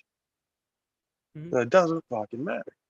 And Yeah. so that's how you really take away the power from all those type of people. You just don't give a shit. It's like, well, fuck you. I'm still gonna wear my shit anyway. Yeah. I was like, I'm still cool. You're still an asshole, and then we just move on with our lives, which is good. True. And I'll also bring up the point where it's like all persons should be respectful in That's order why to I wear receive this respect. Halloween shit. That Okay. is true. Fucking love Jessica, I Michael will Myers. agree with you. That is very true. All What she said. people, how I get into this call, I was just talking about this yesterday. This is Windsor Presley. He's like, how do I get up on Oh this? yeah, Dell. That's my boy Dell right there. He was trying to But help me with the logo. That's him. yes, What did and what did to Jessica say? well, what she was saying is like, I believe it's great to be sensitive to others. We don't always understand everyone's experience, and that is the thing I think a lot of people are missing. And my thing is That's fair. the perspective I was actually trying, what I want to argue is in the Can regards of like can you can people. hold on? I feel like I need to process that one a little bit more. I mean, Huh, partly go ahead. because of a little bit of influence. But can you read that off one more time? What she just said, I'll read it one more time for the ladies and gentlemen at home. because it actually, like, people fucking listen to this. So Like, what did she Jessica just out say? here, Jessica out Mhm. here speaking facts. We love Jessica. Jessica, thank you so much for being here because, girl, you're giving us So yeah, some good conversations right now. So first things first, Dell, she we see says you too. it Don't is worry. great to be sensitive to others. We don't always understand everyone's experience, and if we're not sensitive to others, another word for this that I want to help bring this into, for because a lot of our viewers that may come in the So future I may not the way understand. I the way I interpret that, just real quick, I don't mean to cut you off, but the No, way you're I good. interpret that, because it's in my head and I gotta say it before I lose it. The way I see that is kind of like, oh fuck, I ended up losing it. God damn it. It's okay. I got Read you it out one covered. more time, real quick. One more One time, more real quick. time. It's great to be sensitive to others. We don't Okay, always I understand got it. everyone's experience. I got it. I got it. I got it. Is it possible? Is it, I mean, empathy is one thing, absolutely, but is it possible to be oversensitive to an irrational degree? Is it Hmm. possible that where people can get overly sensitive about a certain topic because it affected them in such a certain way that it's kind of like, oh, I understand you want to understand people's circumstances because we all got shit. We all got stuff that we went through. We all got stuff that we had to deal with, grow up with, that turned us into who we are today. Yeah. Whether it's scarred, whether it's in a mental institution, whether it's just, whether it's wherever it is, our lives brought us to where we are. So it's just kind of like being able to talk to everybody with the confidence of no judgment.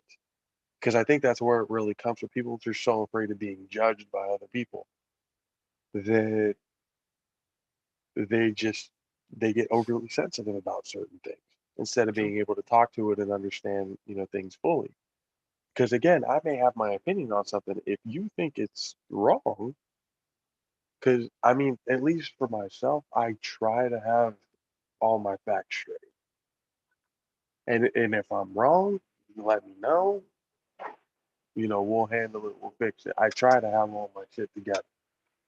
But it's like we're at a point in time where it's kind of like we hold on to too much shit. We need to get over it. There's no point in just sitting here just wham, wham, wham, wham, wham about the same shit over and over again. What are you gonna do to fix it? What are you Mhm. going to do?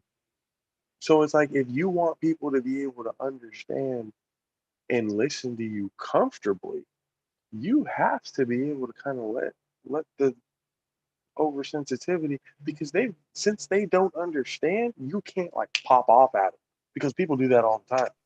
True. Because somebody doesn't understand it, they get a term or whatever wrong. Actually, it's supposed to be pronounced, or it's supposed to be this. It's no, no, no, there's Mhm. no need for that. There's no need for that. Be like, So hey, I understand. There's a way of being able to communicate that to people. yeah, and I'll put this out there because she does have a question for us in regards of. Sure. Now, I actually have a question for you. Is there would you say there's a difference in regards of sensitivity and reactiveness? Oh, absolutely, because our So sensitivity drives the reactiveness. Depending on how sensitive we are to a situation is how we're going to react. now, to tie it back into the conversation we brought in before, though, right? Hmm. Can that oversensitivity destimulate completely?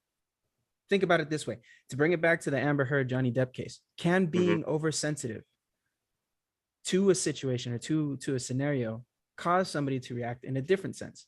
So one my thing is that um I'll don't worry, you guys. I'll get to what you guys are saying because you guys are bringing up some good points. We're trying to get to it all. I But promise. We'll the try and thing get to it all. the We thing I look at apologize if is we don't. yes, the thing I look at is like in regards of it is a good point in regards of being overreactive to a situation, which I feel a lot of people will equate to the sensitivity of it all. But what I will look at that as is unsolved and unresolved traumas. Hmm. Unresolved traumas that people refuse to look at. And this goes back to what I was saying, where here in the United States, we censor certain things because war is real, death is real. People like suicide is real. All these different types of things are real. And we choose to ignore it based off of whatever blinders we want to slap on. And we choose to look at it too much because we also feel that others are refusing to look at it. Either way, Right. either way Feeling you like they're look at not it. well, because people could. Because I just thought about it now. People can, develop a sense of not being heard about a situation because it keeps happening to them. Yes. Because the same situation keeps going and keeps happening, they feel like I'm not being heard, nobody's listening because it's still happening to me. So it's Mhm. just kind of like one of those, how do you understand? Because that's really the whole key in everything. Yeah. Being able to communicate and understand who we are, and you're going to grow as a person. You have to. That's just the way life is. You grow from knowing and not a goddamn thing. You shit yourself on a daily basis Mhm. to old to the point where you're shitting yourself again. you All just comes in a cycle. it all comes in the cycle. It's how you, and I see these quotes. It's just like, and I saw I again, if I see this video, I'll give the credit where credit is due, but he said how somebody reacts to a traumatic situation will either make them the hero or the villain. So whoever, you can Ooh. either look at a situation and go, the world hurt me, I'm going to get back at the world, or the world hurt me, how can I make sure that that doesn't happen to somebody else? Yes, and that was a point that was brought up in regards of everyone in everyone's story. In everyone's story, right? Right. Um, the difference between the hero and the villain is literally one choice. And that's the choice. Is like I've been hurt, so It's everyone needs almost to like suffer most, with me. but if you look at it, a lot of villains, if you take away the the homicidal aspect Mhm. of it. That's why this is one of the reasons. I'll give you a little backstory on how we got our colors and how we're doing, everything. We went with we went with purple, white, and green. And the reason why we did that is because, and it was kind of amazing how it ended Ooh, up we will get to happening that in a because second, Jessica, because these it, are good points you guys are making. it's kind of amazing how it came to be because we both. I thought about it. I texted him. He's like, "Oh, I was just thinking the same thing." Okay, it's meant to be. That's how it's supposed to be.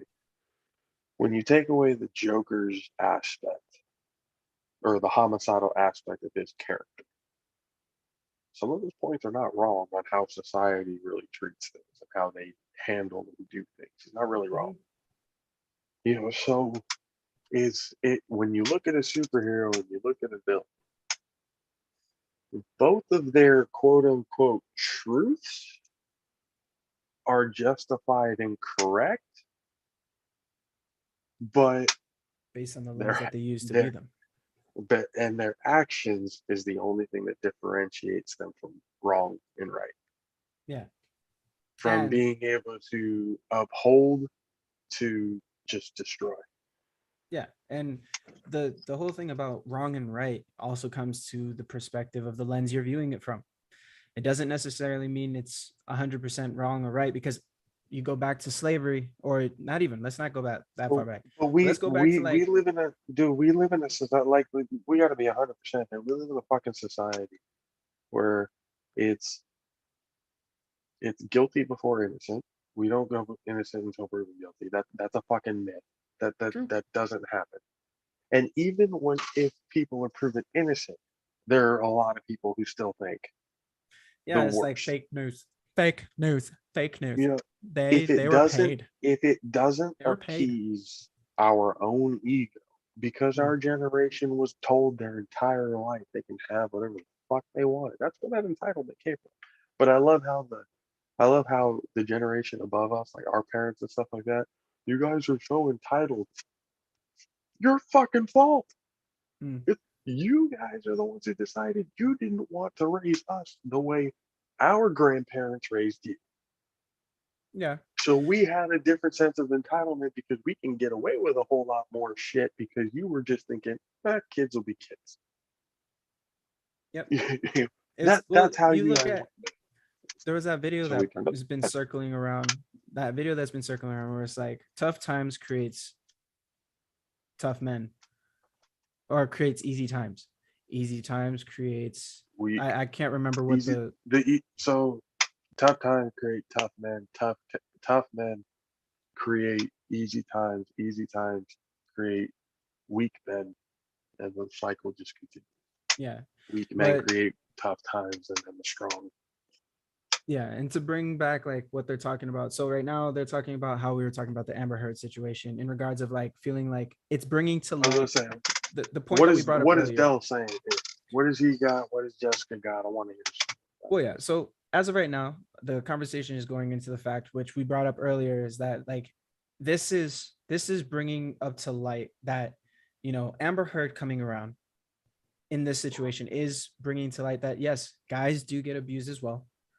Um, because when it came to, I'll bring it up with the whole Me Too movement, because Amber Is was it is very it adamant. is it is it not weird that she's copying his dress attire? I think that's hilarious, Is but that not like a psychological fuck you? I really think so. But like the way that I look at it, so Amber, during after the first case or the first trial and stuff like that, and the LaBelle case came back saying that, you know what, maybe, or that, yeah, Johnny Depp is a wife Got my beater, old whatever. man pipe, y'all. Look at that. That, look at him, ladies and gentlemen, coming out as a very established, distinguished gentleman. But I hit 30 and said fuck it. might as well shit. But the thing was is Brakes. that like Amber went up on stage talking about Me Too movement, this, Me Too that. Now, She was because the very point they're bringing up is that unfortunately there are going to be more guys that will come around and crying wolf and overusing it. Jessica, we're not saying, or at least for me, I don't believe he's saying that victims in general, because both men, women, and otherwise, I don't believe they should not come forward, because it is more disappointing. And I can't tell you how many times I've tried helping someone who's been a victim of abuse or victim of any of that kind of stuff. I've tried helping them. And unfortunately, it was something that came across 6 months ago, or something that happened a year and a half, 2 years ago. And then they come forward about it now. And it's like, there's no evidence. There's no, there's nothing that will be able to help you Pete. create a case, that kind of So stuff. it's interesting that you bring that up because that actually plays into a toxic relationship to where you see on the news, like we brought it up earlier, the whole murder suicide aspect of certain relationships. It's so toxic that I they agree on that, basically Jessica. Romeo and Juliet themselves by putting a fucking 9mm in their forehead. You know, so it turns into people being afraid to come forward is because again, I brought up fear. They have a legitimate fear. You know, Mhm. it sometimes it can be irrational, A but lot of times it's if you irrational. have if you well, Okay, a lot of the times it can be irrational. I leave room because there are who, and men who make shit up just to play the victim True. role. You know that shit does happen. If you say it doesn't, sorry, you're wrong. It does happen. It happens to a small degree to where it doesn't get talked about, but that doesn't make it any less true Yeah. than the actual fact. So all of this, there's a psychological term that Mhm. goes to it because I kind of, to be honest with you, I kind of blame uh, the government's handling of a lot of certain situations, and I thought, and the whole the police need to do a better job at investigations. There needs to be less corruption in there because there are a lot of these stories of women and men who report who actually do come forward, and They don't give a nothing. shit. We'll get to it. Yeah. And if they're a man, they'll laugh. Mhm. You I'll, let a woman beat you. You let it. There's that the it's whole. the I'm man. Look at me. I can't be beaten But by woman. but I for have muscle. for Like women, it's the same thing. They will look at a man like be like, oh, you're you less ain't of a shit. man because you were, exactly, that you ain't shit. You're not really a man. Well, and that's the funny thing about it's the weird double standard that kicks in about it because when you look at that, it's like you're not a man for allowing yourself to get beaten by a woman or somebody weaker than you. And yet it is not okay for us to defend ourselves when it comes to those types of situations. It leaves this hollow thing that okay, I am not able to strike back. And I'll bring up to the point where Jessica was talking about the uncle was married to somebody who's bipolar and ruined his life. Like she kept attacking him. The uncle decided to block and defend himself. By Hmm. doing so, she fell over, told the police she pushed him, or he So pushed her, he excuse for me, sure. Okay. and went to jail, lost everything. I'll put it into the same sense with my own family. Like there was a situation where my dad was the aggressor, but because my mom ended up not allowing that hurt, that pain anymore, she went to prison. And it's like that kind of stuff sucks. Whenever you come to those types of cases and stuff like that, like that there's a lot of problems with it. And I think I'll put it I do, and this is gonna sound a little, you know, fucked up to some people or whatever, but I do feel like the law does protect women to a fault at some points. they do. They overlook it because again they see it. When you really want to talk about equality, if you look at the justice system, women might be pissed that these rulings go the way they go because they think less of you. That's exactly why the rulings go. They think you're not capable of defending yourself. They don't think you're capable of being equal to your partner. Hmm. So it's like if I was looking, I'd think of that more of a slap in the face. But some women are out there, evil women out there True. for the money, with the just they will take advantage of every shitty situation, play the victim, and they always win. They take advantage of the system because They they have. look good, because they know how to talk, they know they have to get the gab, whatever it is.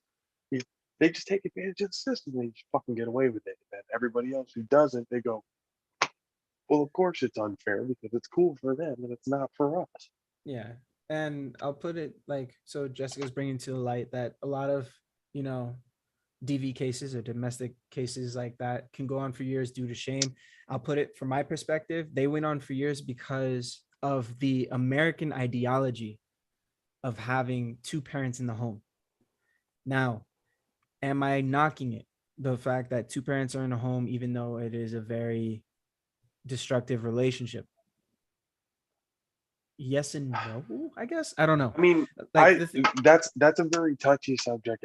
I mean, if you'd let me, I'd like to give, like, if I see that when it comes to, at least when it comes to raising kids, Mhm. It gets difficult. I know that for a fact. it's a psychological mind fuck that, because at a young age we're sponges, dude.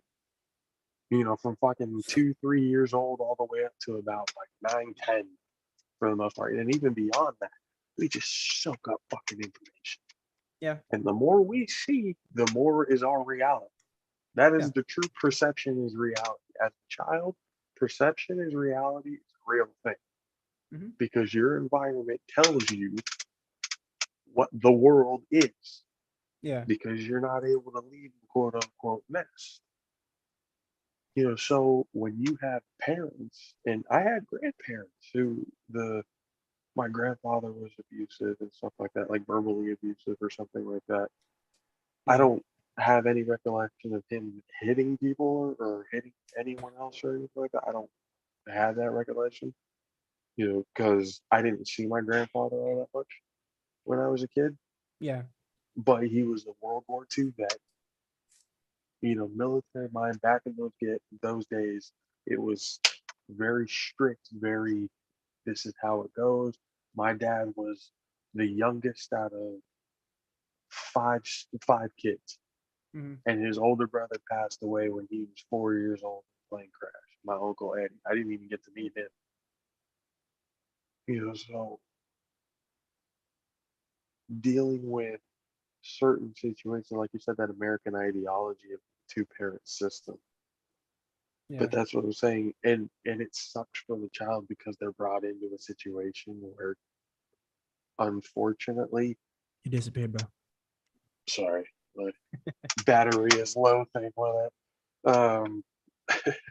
So get yourself a better computer. Message came up. Mm. Trying to set this the right way. All right, but fuck, what was I saying just now? Talking about the ideology. Yeah, so it's like when you talk about that, like the abusive part of it, because they were the man was the provider of the house, and because they, you know, brought in the money, everything like that, everything that they said goes, and if it doesn't, it's time for discipline, no matter who it was. Yeah. It's a very unfortunate way of seeing things and being brought up and stuff like that, because in hindsight, you really look at it, it's not very productive for the child growing up, because they develop that sense of this is how things should be when True. when they go into the real world, and that's not at all how it is. Well, yeah, and I'll put it to like my own personal experience growing up, because of my family experiences and also Lifetime Movie Network. Those motherfuckers, those motherfuckers. They My mom really, loved Lifetime. I look, it was a good thing to watch, but I always grew up thinking that it was a curse for me to be born as a guy, because every man that you saw in every single one of those movies came around and were abusive to the wife and the kids, and they were always at the godforsaken minds. And I thought because I was born with a penis that I was doomed to become the exact same way.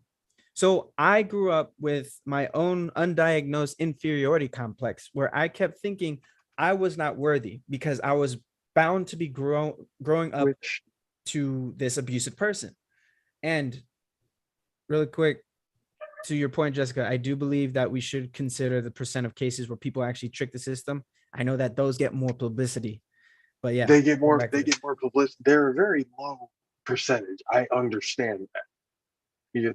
I get that. It's a very low percentage. If you look at the number itself, it seems like a lot of people, but when it comes to the general population of how things get done, I understand it's a very small percentage.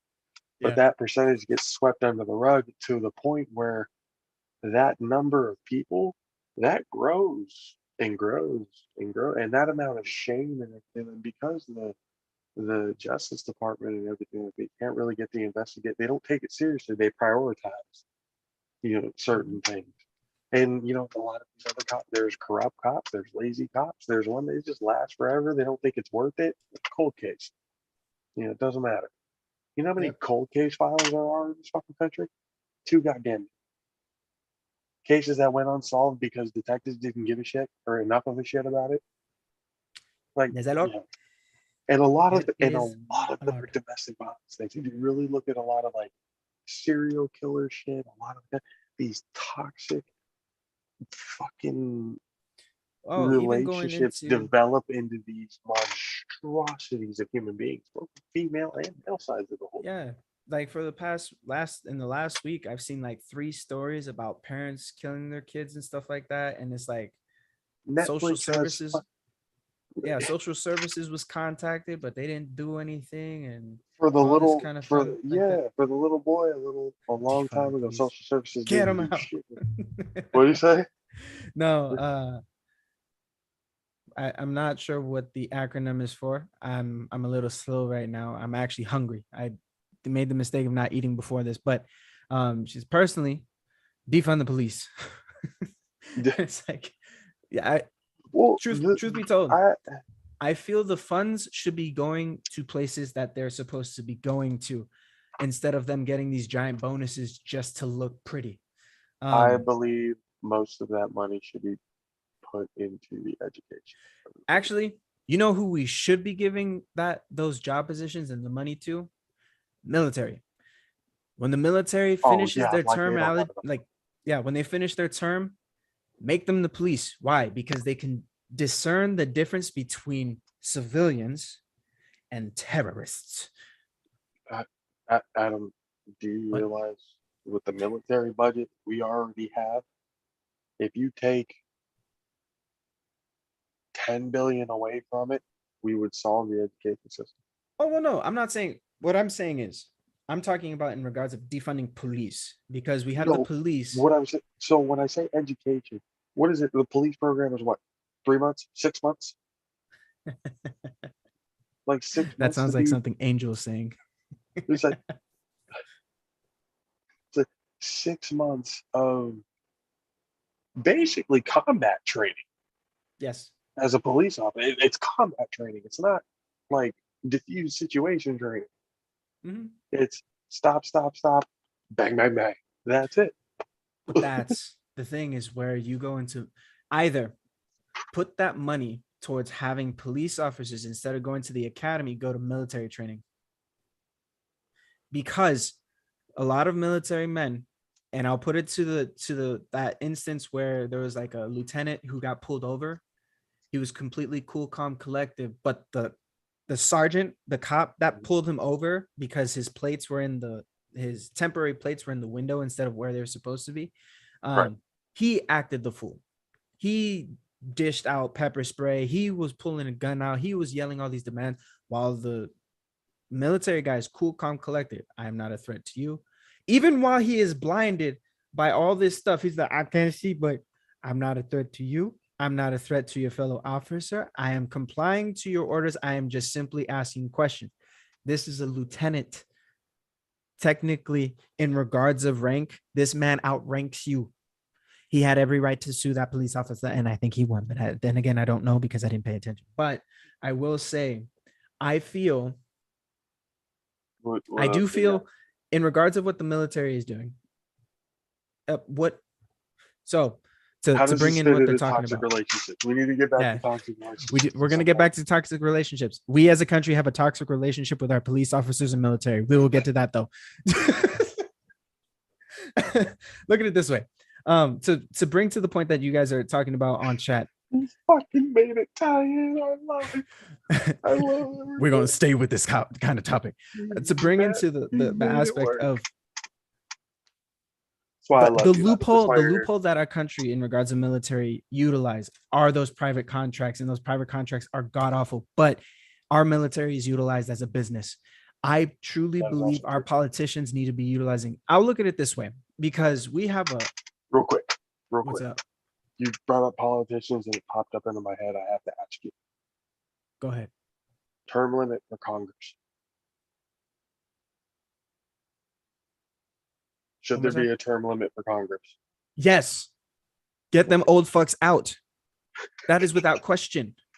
Hey, How are you gonna? I'm kidding. Joe, I voted for you because morally I couldn't, just morally I couldn't deal with Trump. I just couldn't do it. I was like, he's making us look like asses. I don't give a damn what his policies are.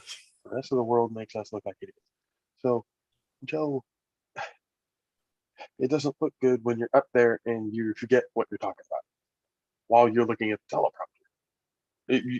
You can't. You can't pause because you're where am I at? Yeah, You it's like he goes to shake a hand, nobody's there.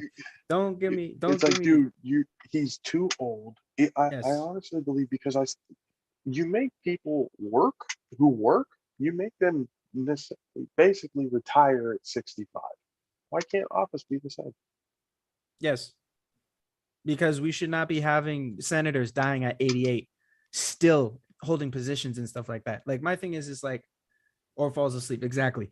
But like my thing is that when you look at fucking politicians, the thing I'm happy about is that we do Right. have politicians actually coming in at a young age. Like I think the youngest was 21 or something like that, like from Michigan or whatever, some Midwest state. Wasn't there a city where a mayor or Hold a on. rock won or some shit? They have a rock for a mayor or a dog or some shit like that. I thought that was I can't remember. Or was that a movie? What a movie I'm thinking about. I honestly feel like, dude, I remember people voting for Harambe. Are you kidding me? Yeah, no, I remember that. And then the I literally these looked it up. nuts, these nuts actually made it to the final three at one point. It's fucking ridiculous. I think that's another thing we got to talk about, ladies and gentlemen. Our relationship with the voting booths. Our relationship is talk toxic. I'm politics kidding. at I'm some kidding. point. We will talk about, yeah, we'll get into politics and stuff like that. We do need younger politicians that are looking at things that are going to be pertinent to the younger generation, not for our wallets, because the wallets will get big, the wallets will get small, as we've seen in court cases time and time again. Tell Josh not to light up on camera. They'll ban the stream. Stop smoking. You fuck. This is my first chance on being on television. No, I'm just kidding. Hold on. I've been doing this with the job post forever, and they ain't pulled a goddamn thing. I have always put that this is explicit for the time. Like, they understand what's it, and smoking weed. Bro, if Snoop Dogg is smoking weed on his YouTube channel, I'm fucking smoking weed. Snoop Dogg, and he brings in money for I don't give a YouTube. shit. We do It not doesn't bring matter. money in for So YouTube. what, hey, it could. We do could. not. It could. We But could. as day one, we do not bring money into YouTube. Yeah, well, But no, like, so truth be told, in regards of like, they're not going to pull the politicians- stream. I promise. yeah, we'll see. I would claim racism because we're Hispanic. Don't see. No, we're not. But no, so the way that I look at it, Oh, you're is like claiming the this. Puerto Rican side on this part? Hello. My grandmother will tell you today, it is not okay for you to sit here, cancel my string. I'm honestly a little disappointed you didn't come on here looking like the Cuban drug lord. That's Styles called you. I don't know what the fuck you talking about. No, that's what's his name from Friday. You're smoking tea leaves. This is what we're going to tell them. It is tea leaves. It is a new way to inhale caffeine into the body. It brings zen to the body. Hey. They're the good tea leaves, the kind of tea leaves that will make you feel an extra little something at the end of the day. You know what I'm saying? No, I'm just kidding. This ain't Twitch, bro. Twitch will ban you for some stupid Twitch would do some shit, yeah. Twitch, well, they, I still don't trust the algorithm on YouTube either. They screw a lot of people over. But back to it. I mean, whoever brings the money. Good. Yes. Yes, indeed, Angel. It's a toxic relationship with that's Jay, that's YouTube and its hilarious. users. What is that? Oh no, they're saying it's like you're smoking tea leaves. That good. Yeah. But vanilla crack. That's what we're calling it. No, but yeah. So to bring it back in regards to relationships. So yeah, I feel like the relationships we hold with others, like to put a button on the military police conversation before we move on to that. We're gonna bring that back. We're gonna bring that back into conversation in the future, ladies and One gentlemen. thing you're gonna learn something very quickly about watching okay, this hi, Jay. show. What's up? That's not quick. But- Thank you guys for watching and chilling and hanging out. But one thing you guys are gonna learn very quickly about this show.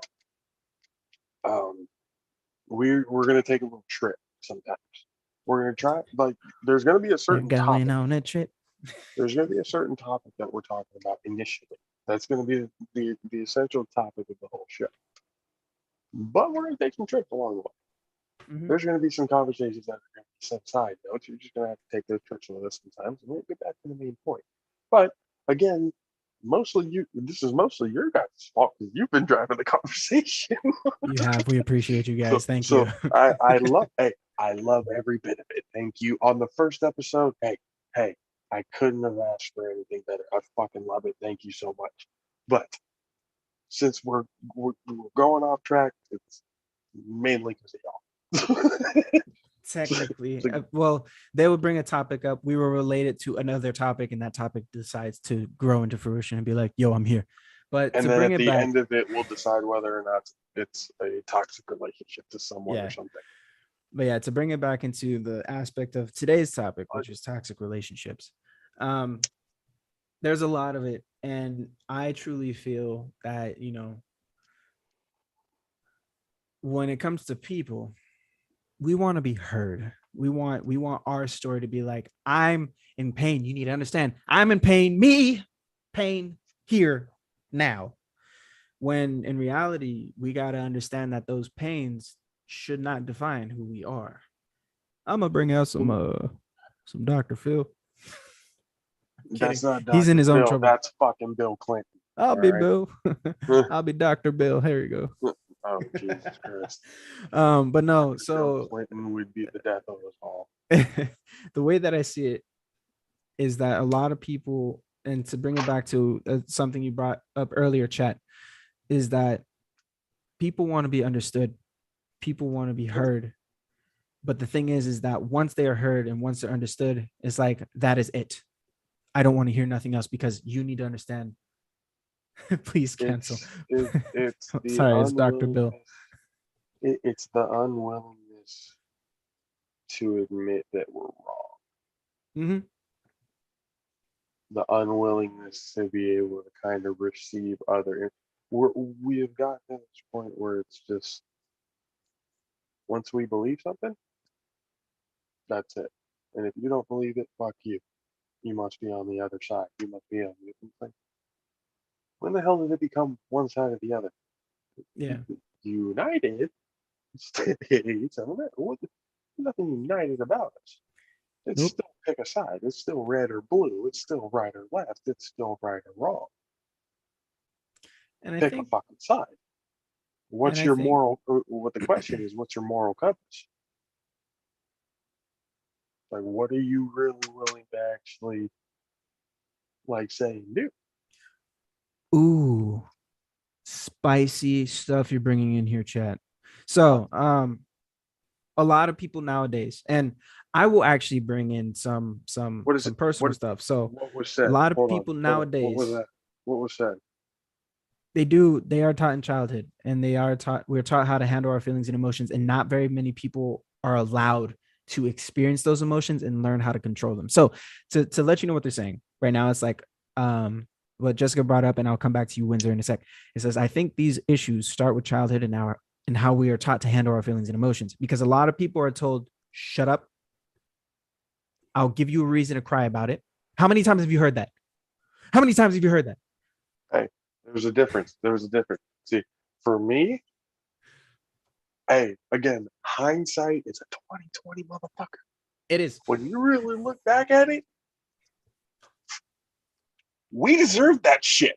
Okay. Oh, we 100% deserved it. Ladies and gentlemen, I'm not going to lie to you. We deserved it. We did some stupid shit when we were younger. But look.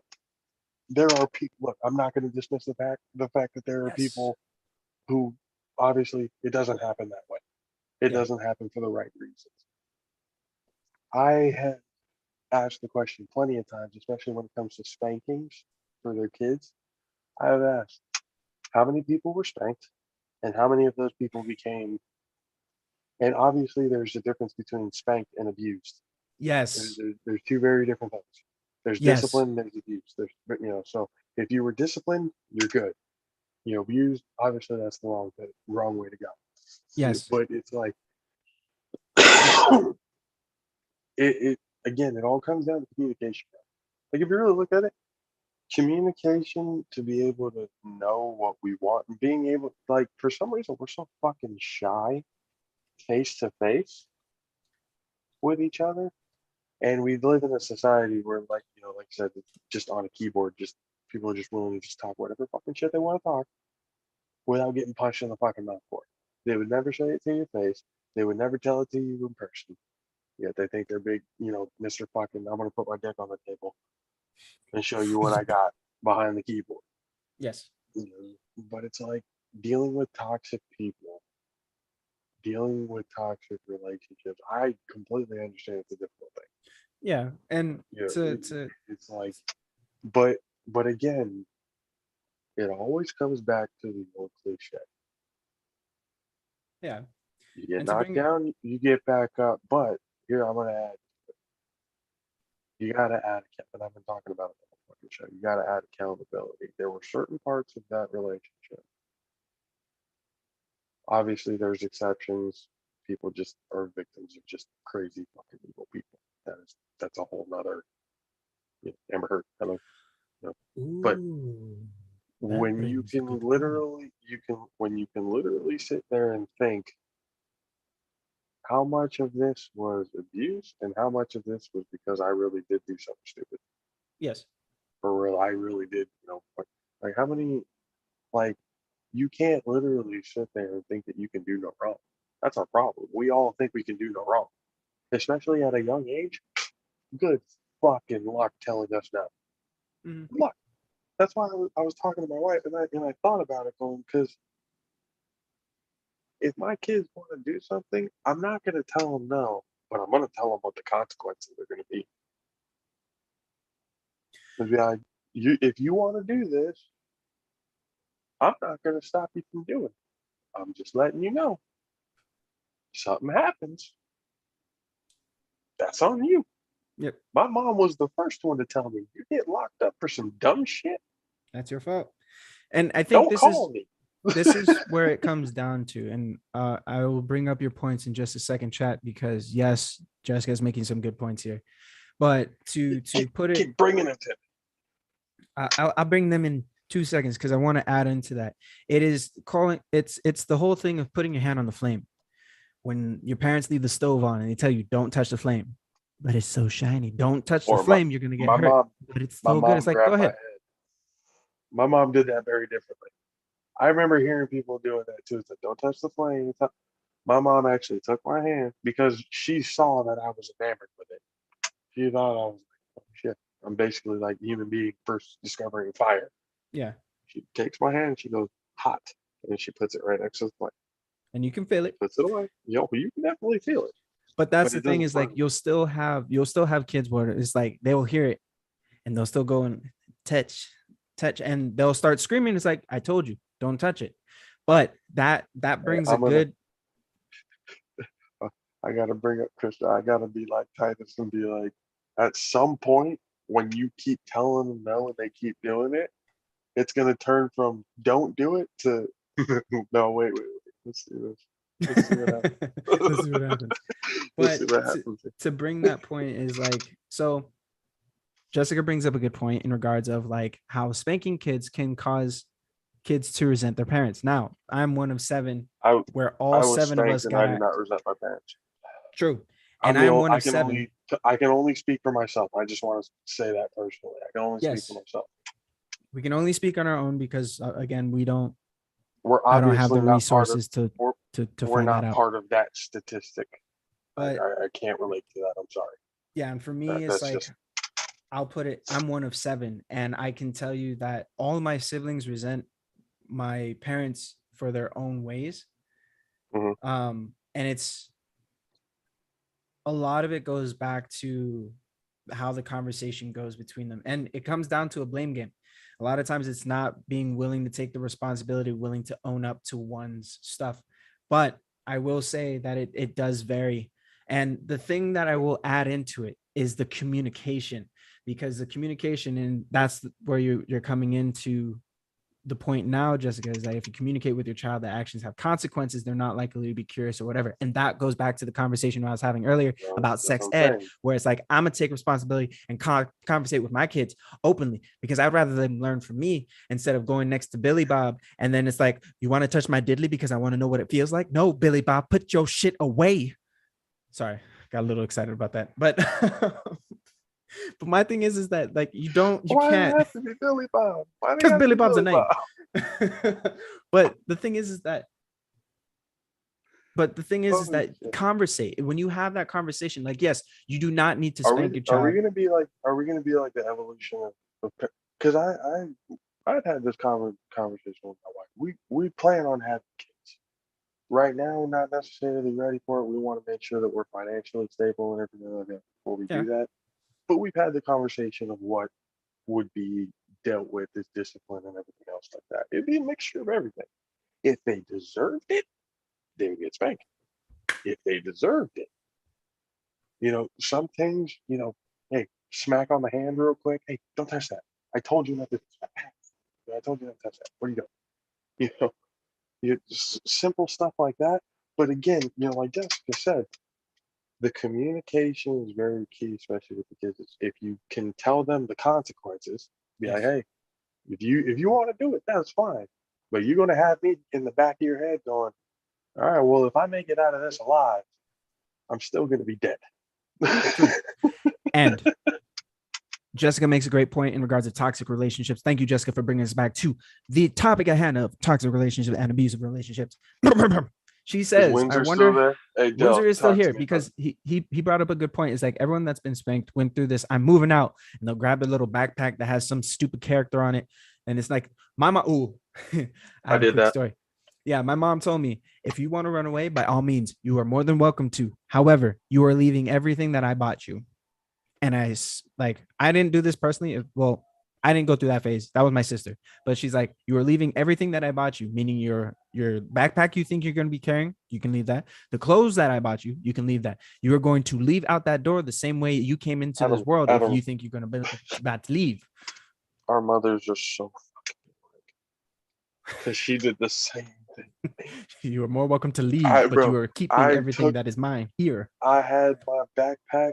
I had my clothes rig. I had my two Power Rangers. I was set to go. Like I was done. Like no, I'm fucking leaving. I'm out of here.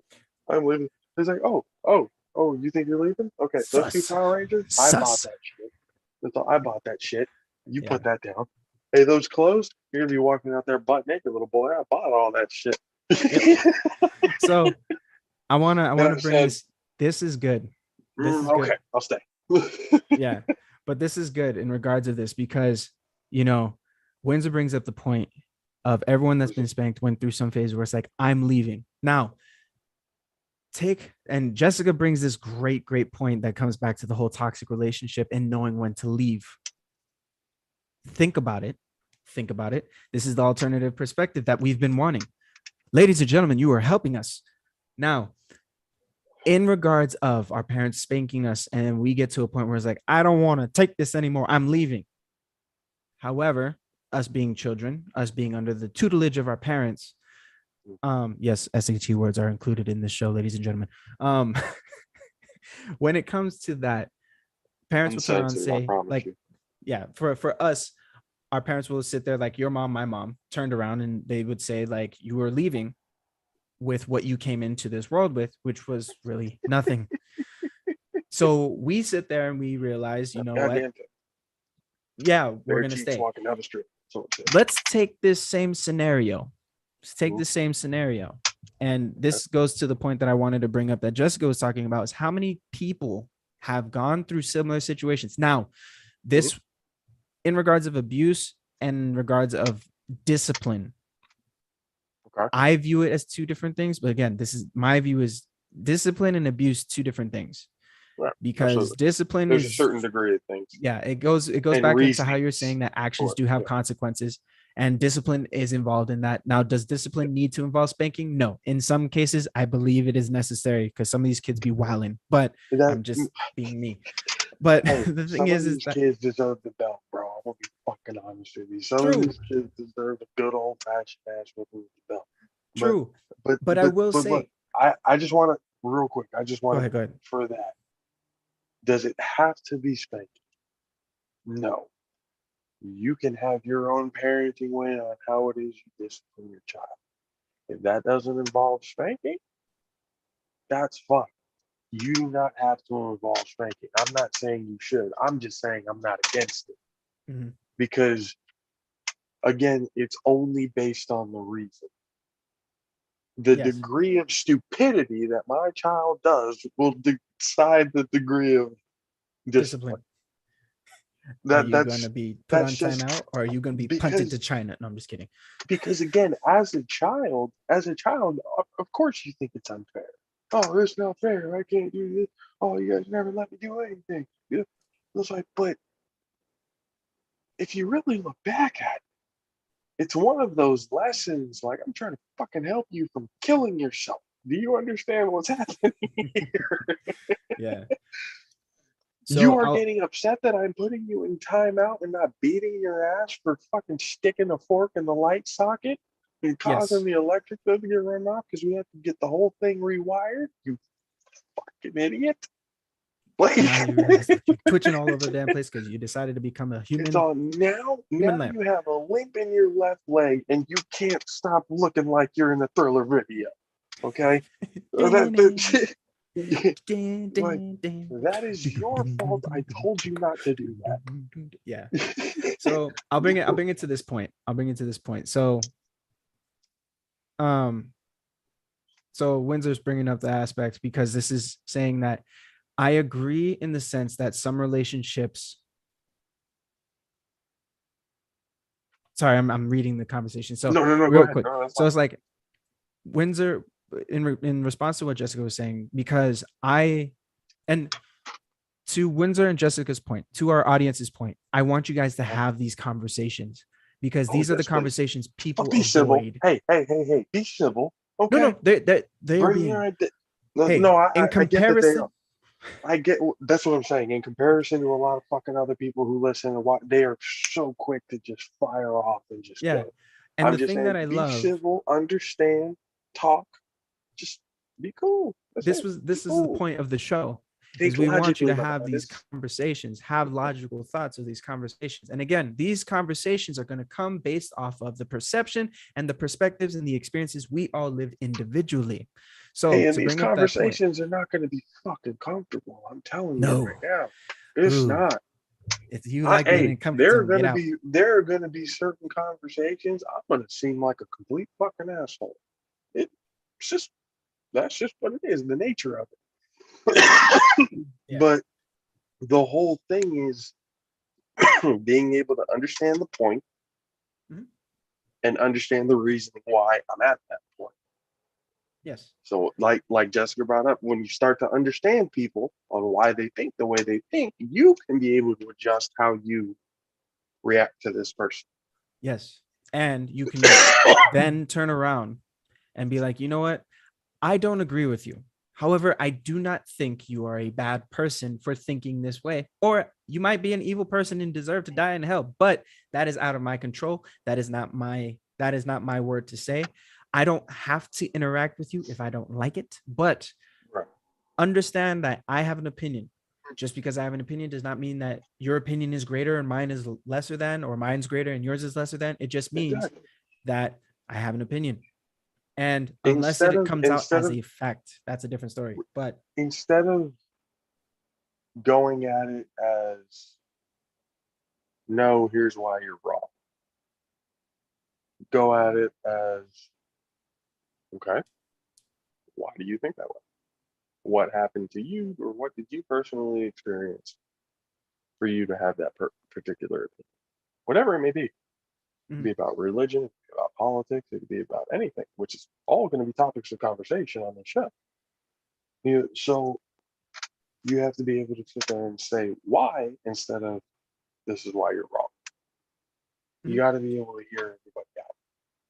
That's why everyone is so pissed off in particular. Oh, I'm not being heard. All right, well, here's your opportunity to fucking listen. yes, and That that's the things here's that an people don't do. opportunity to listen to everybody's fucking. Because again, that's what we're trying to do here. We're trying to get everybody, riled up in the conversation, minds flowing about what it is that's going on in this fucking society. We're not Mhm. going to. Is there such thing as toxic masculinity? Absolutely. Is there such thing as toxic femininity? Absolutely. Absolutely. You got that. There's you accountability. There's there is a Accountability. Are you a we good gotta person and are you accountable for bullshit that you do in your life? If we no matter how take big it or small. to China, there is the term of yin and yang. When you look at, you have the good in the bad in the good. It is all a part of the conversation. Sorry, that was very bad of me. Please don't hate me. But the truth Hey, be you're told, doing impressions from everywhere. It's fine. Go ahead. everyone's We're gonna we're, get it. we're and let me be also very clear. I also want to make this very, very, very clear. Okay. We talk about equality in this country. We talk about we want to be treated the same way. Okay. When it comes to certain jokes, certain stereotypes, certain anything else like that, if you are gonna laugh at a joke that is aimed at somebody else and their problems, do not get offended when that particular joke happens to relate to you somehow. Okay. If you're going to sit there and laugh at everybody else and have a seat at the table, you're going to get your ass roasted too. That's just how it's going to be. Okay. We're going to do this the way it should be. This is what we want to do here. We want to bring everybody together, get in the melting pot. We're going to have disagreements, but we need to figure it all out together.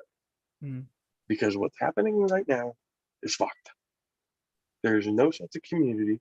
The village that supposedly raises the child, that's fucking dead. You're that's completely dead because that guy over there might want to touch you. We can't go to church anymore because pastor over here has got happy fingers. We can't be doing shit like that anymore. But we have to. Again, we're going to get into a conversation about religion. It's going to be a topic about next week. All right.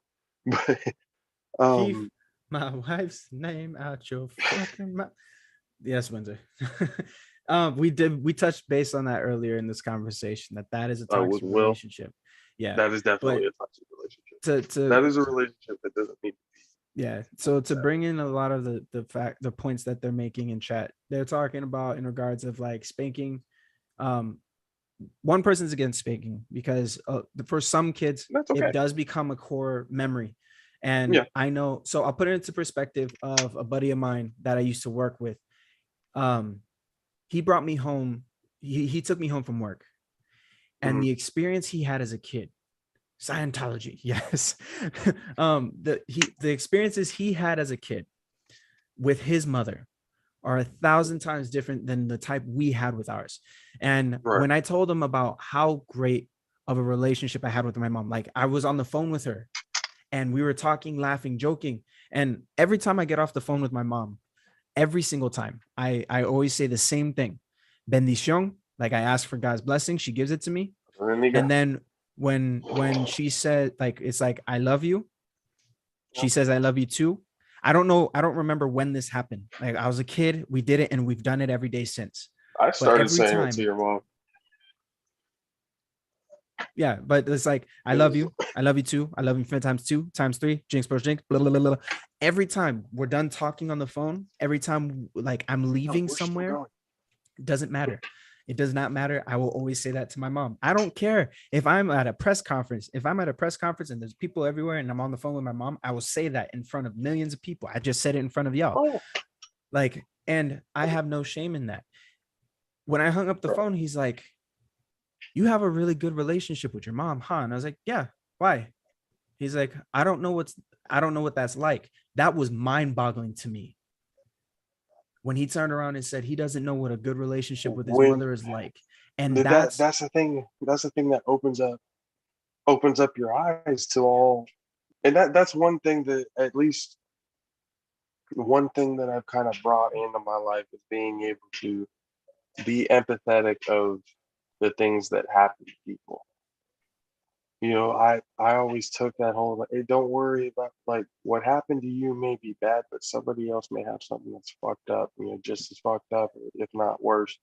And I do meet people who go through way worse shit than I ever went through. And it puts it in perspective almost for myself, going like, yeah, if I really look at it, no, there were a lot of moments I was just being a spoiled ass brat, just fucking, you know, yeah, that was on me. Like, yeah. So and it's like, but other moments, yeah, obviously that takes hold and does things, but At And that that point, was yeah. the thing that boggled my mind though, because his relationship with his mother was abusive. Like he Mm, tried selling them for drugs, type abusive. And it was Jesus like when you hear Christ. that kind of thing, like that is That's psychological not damage where toxic. That's, my that's God, that's yeah, worse than that's toxic. psychological damages. But that's the thing where it goes into it, where it's like things that happen as It, children, and this is it's to your combine both experience. points. Your Exactly. Because experience with your mother was not that. yeah, So when you hear something like that happen to somebody else, I mean, obviously, yeah, that's shocking.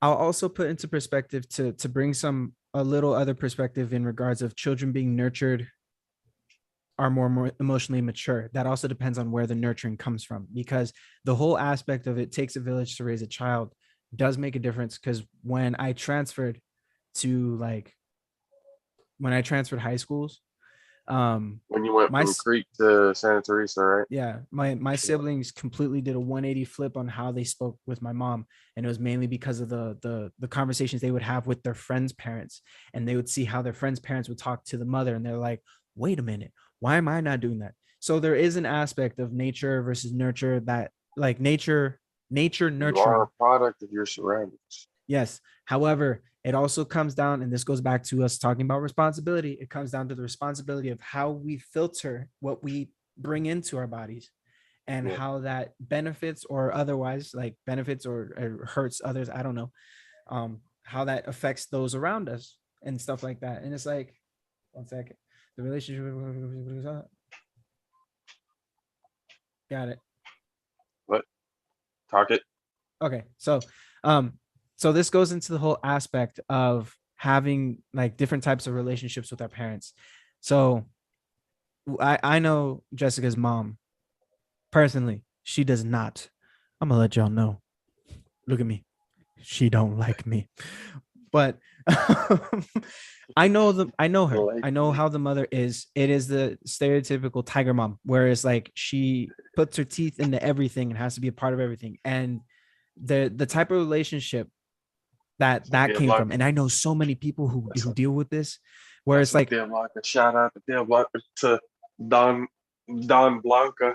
yeah, but like I'll put it into the perspective. Joe Coy made a joke about this where he was talking about like he just wished his mom would hit him because the verbal abuse was so bad. It's like, just hit me.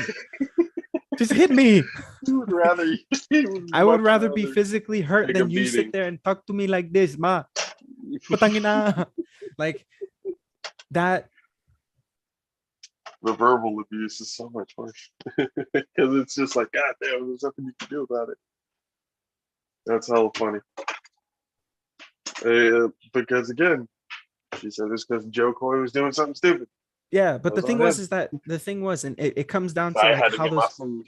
No, you're good. I was reading like what the chat was saying, but like how those conversations come in, because there's so many different forms of abuse that we partake in ourselves, and we hold on to a lot of it, because a lot of it, like as we grow up and we realize these weren't abuses. I was spanked. I was put on timeout. I was grounded for years. Literally 2 years was the longest I was ever grounded, and I hated it. 2 years? But it's 2 years. Look, I was a bad kid at one point. What did you do? Not my homework, I can tell you that much. But that was a part of it. No, hold up. No. No, no, I was no. going to say part of it. That's a minor part of it. That was the lighter part. That's what That maybe extended the gets you sentence. 2 days tops. No. I never had Tops. anything less than a week for anything. But the homework aspect, because I When didn't I do my met you, homework, you were much more extended. mild. I was a naughty boy. No, I'm kidding. You're a little. You were the youngest, so you were a little asshole growing up. I wasn't You were that much of one an of the asshole. youngest. No. So it's like we all, like everyone in my family got grounded at some point for something we did. I stole from Costco. I'll put that out there. I stole from Costco, got caught by a U.S. Marshal. So that At what age? I was in elementary school. This is where that 2-year groundment came in. Oh, your future was bright, bud. Yes, it was. Look, I did not open the box. The box of fruit Oh roll-ups no. was the fruit by the foot was already open. I just happened to pass by How many did and you take? decided I plead the You fifth. didn't take just one. You I didn't did take just not. one. I took half the box. It was already open. No. Um, I'm gonna be honest. Look, I'm gonna be honest. I was I'll take hungry. half the Okay, box. it was already open. Half the box was missing. I just decided to empty it. It's fine. Oh. But Oh, I mean, I think the thing the only is, thing the only thing I ever got caught for, and I think it was by accident too. I accidentally took a pack of, the zebra gum, the colorful zebra gum, like back in the day. yeah, I accidentally took a pack of that. Like I had grabbed it, and we kept going through the aisle, so I kind of just put it in my pocket, not really thinking about it. I just put it in my pocket, going like, "Oh, okay, we'll pay for this later." And we kept going. I just forgot about it. Then we get into the car, and I reach into my pocket. I pull out the pack of gum, yeah, and my aunt Tina, my Uncle Steve, yeah. his sister-in-law. We were with her and my other little Don't cousins, worry, chat. We'll come back to you in a sec. and she took me back inside, and I had to like, I accidentally took this and everything. I was like, damn, she like put me on the spot. Yeah, this little motherfucker. You know he had got sticker fingers. No, I'm just kidding. Like, But no. So to this, go back to it, and I um, told the guy, I was like, I completely forgot I had this in my pocket. I'm completely sorry. yeah, He ended I up giving me the pack of gum. I was just like, what the hell was all of this for? I want to right. I want to Me bring into wetting my this. pants for what? Honesty? Fuck you. It's for your own entertainment of a child, dickheads. Yes, yes. So Watch to me bring, like make this kid squirm, and I'm gonna give him the pack of gum yeah. anyway. Give him a stern So talking to.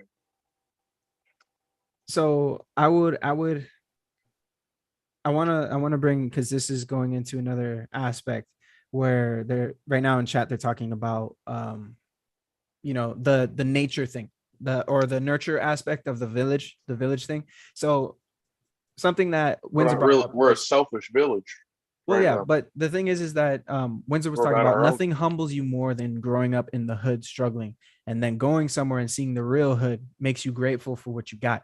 Now, this is true in regards, if you actually go to the barrios, if you go to the projects, if you go to places where you think you're less fortunate, because my family, to loop you guys back in our conversation, hi guy, um, Go to my Chicago. my Thank God. family, yeah,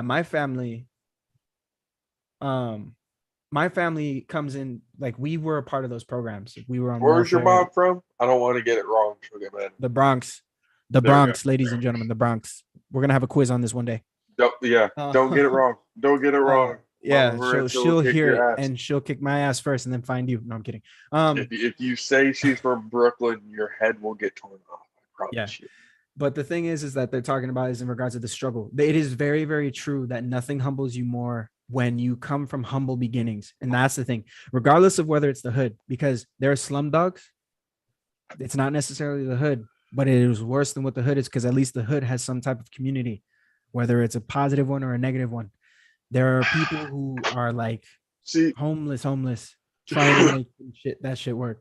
And it's like, you can have people come from those beginnings. And when you see that there's a life that's better, um, when you see that there's a life that's better and you understand, like, I can go for that. But from what I understood is a lot of people who come from those humble beginnings will turn around and try to help those who also struggled with them. And right. those are the ones that were nurtured in the aspect of, I want to do better to help those around me so that they don't experience what I'm experiencing. Right. On the flip side, because you do also have those people that on the flip side, it's the ones that said, I suffered, so you are going to suffer with me, or you're going to suffer worse than me. And there are those people who come from the hood also. Take my mom. Take my mom. um, no, and that's the thing. There are those that will sit there and they'll come from those hard beginnings and they will blame and they won't take responsibility for what they can do. They will sit there and constantly sit there and be like, you know what? No, my problem is that all of that didn't work for me. So that's why I struggled. And They you hold guys are the themselves problem. back Yeah. So it's like, I agree with that because yes, psychologically as well. because that the way, and this goes back into a conversation we brought up earlier about the difference between becoming a hero in the story and a villain in the story is literally by choice. And it usually comes down to the hero sees the situation he's in and says, I want to do better so no one experiences what I did. And then the villain comes around and says, I need to do better and make sure everyone, or I need to do unto others what I has wanna been watch done the to me world burn. so everyone knows how I felt. Like those are two different choices. Obviously, there are more And choices. then with more complicated innocent choices. bystanders get hurt. Yeah. That's the And so, especially in regards of like how your mother is, that is one of those cases where it's like she came from hardship, but she still put blame on other people and decided to be like a bigot towards those types of people. Oh, my grandpa was that. I mean, he's like, you don't trust white people at all, like, as far as he can throw.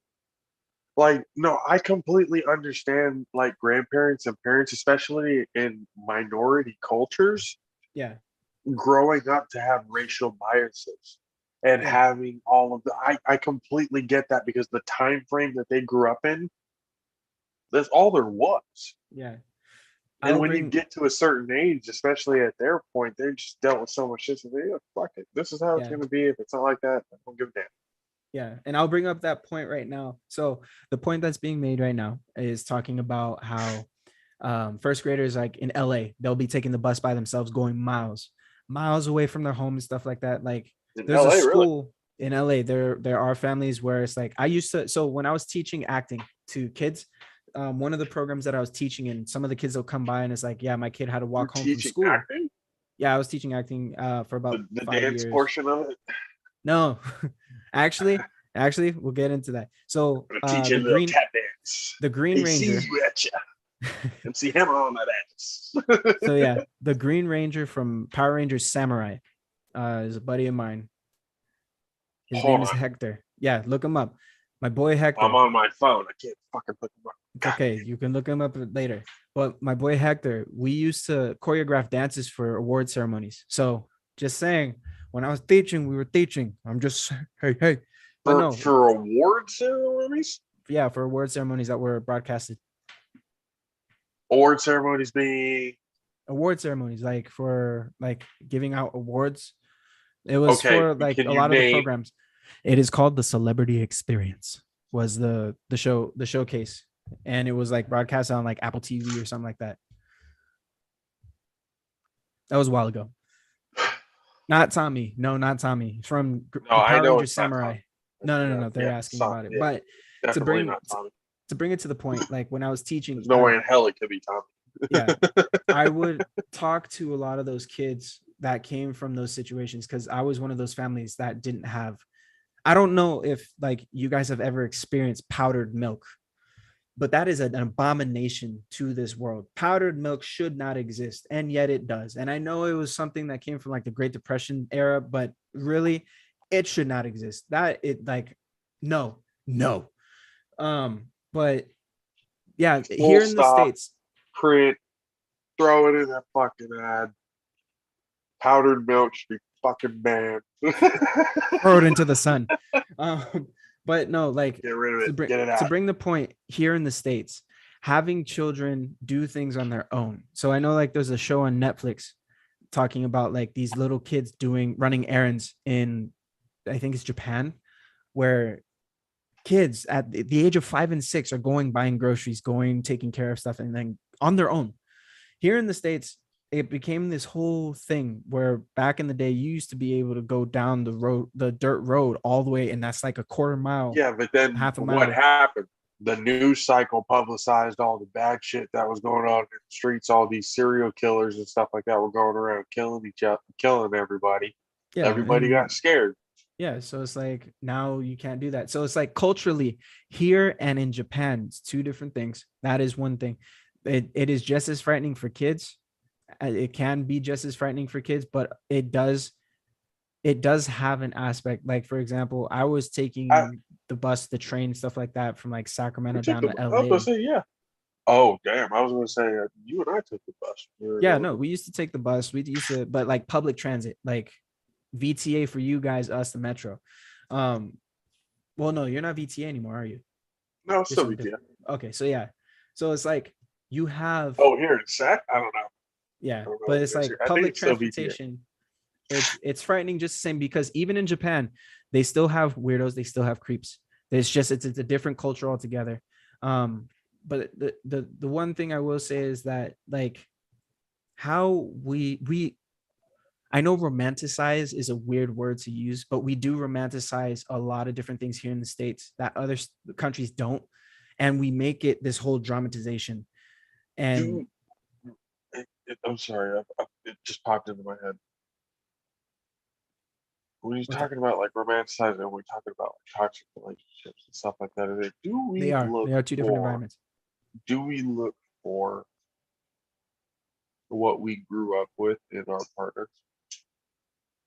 And if A you lot of grew times, up yeah. in a and if you grew up in a toxic environment, that results in you because that's what you know, that's what you're Yeah. comfortable with. And that was the point that our chat was talking about earlier. Jessica brought that point up earlier, where she was saying it's like spanking, and going back to the whole spanking thing. When you spank somebody, does that lead a person to want to go into a relationship and search for the same thing because it is comfortable?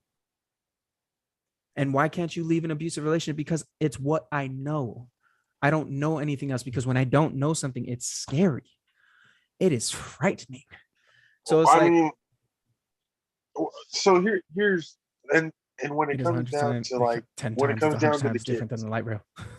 if we want to take the toxicity out of fucking okay, if we want to be able, we have to as parents, as difficult as it is, be able to make the decisions on how it is. Like if you really think that it's going to be your way or the highway, and the child's going to turn out perfect, I mean, we never fucking know.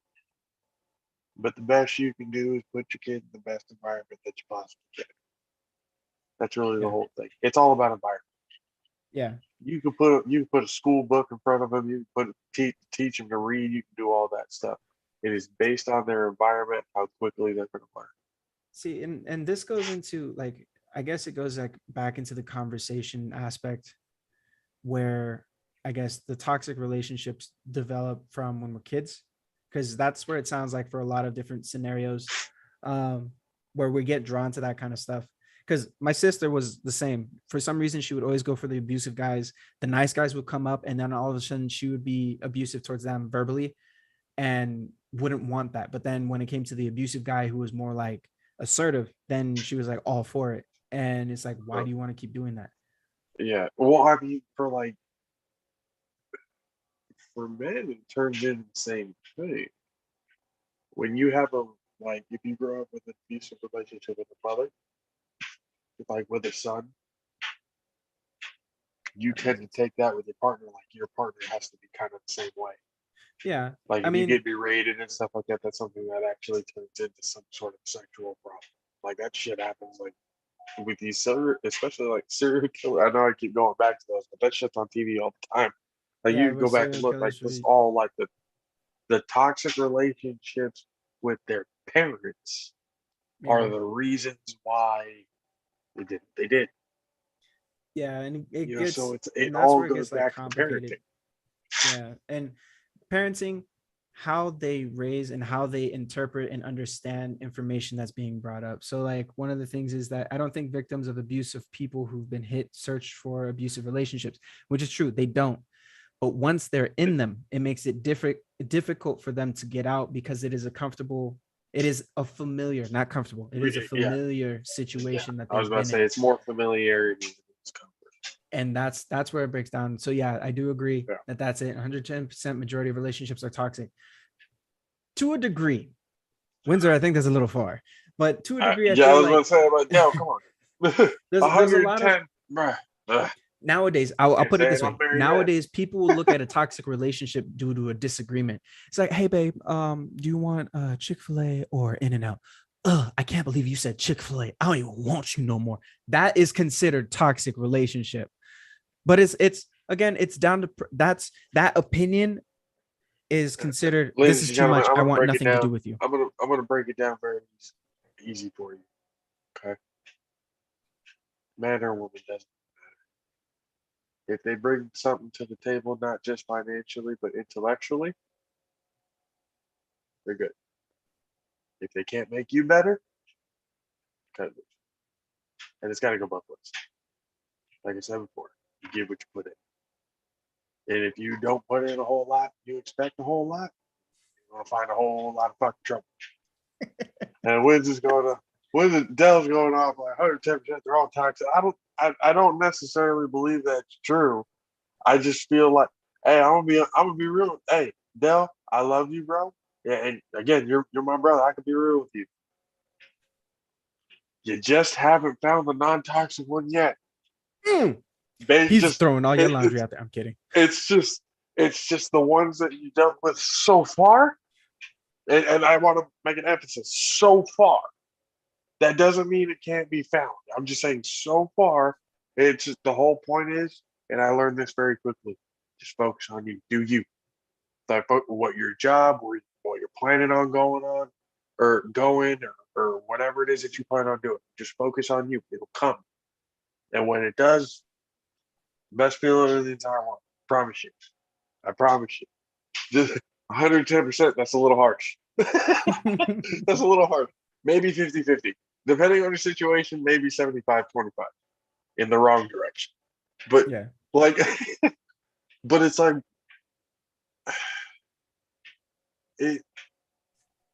so when it talks about toxic relationships with the parents, how do we now fix that? And everybody on the chat, by all means, clip this shit, send it around, talk to people, let them, start the conversation, get at it. What is the root cause of everything, and how can we further understand each other?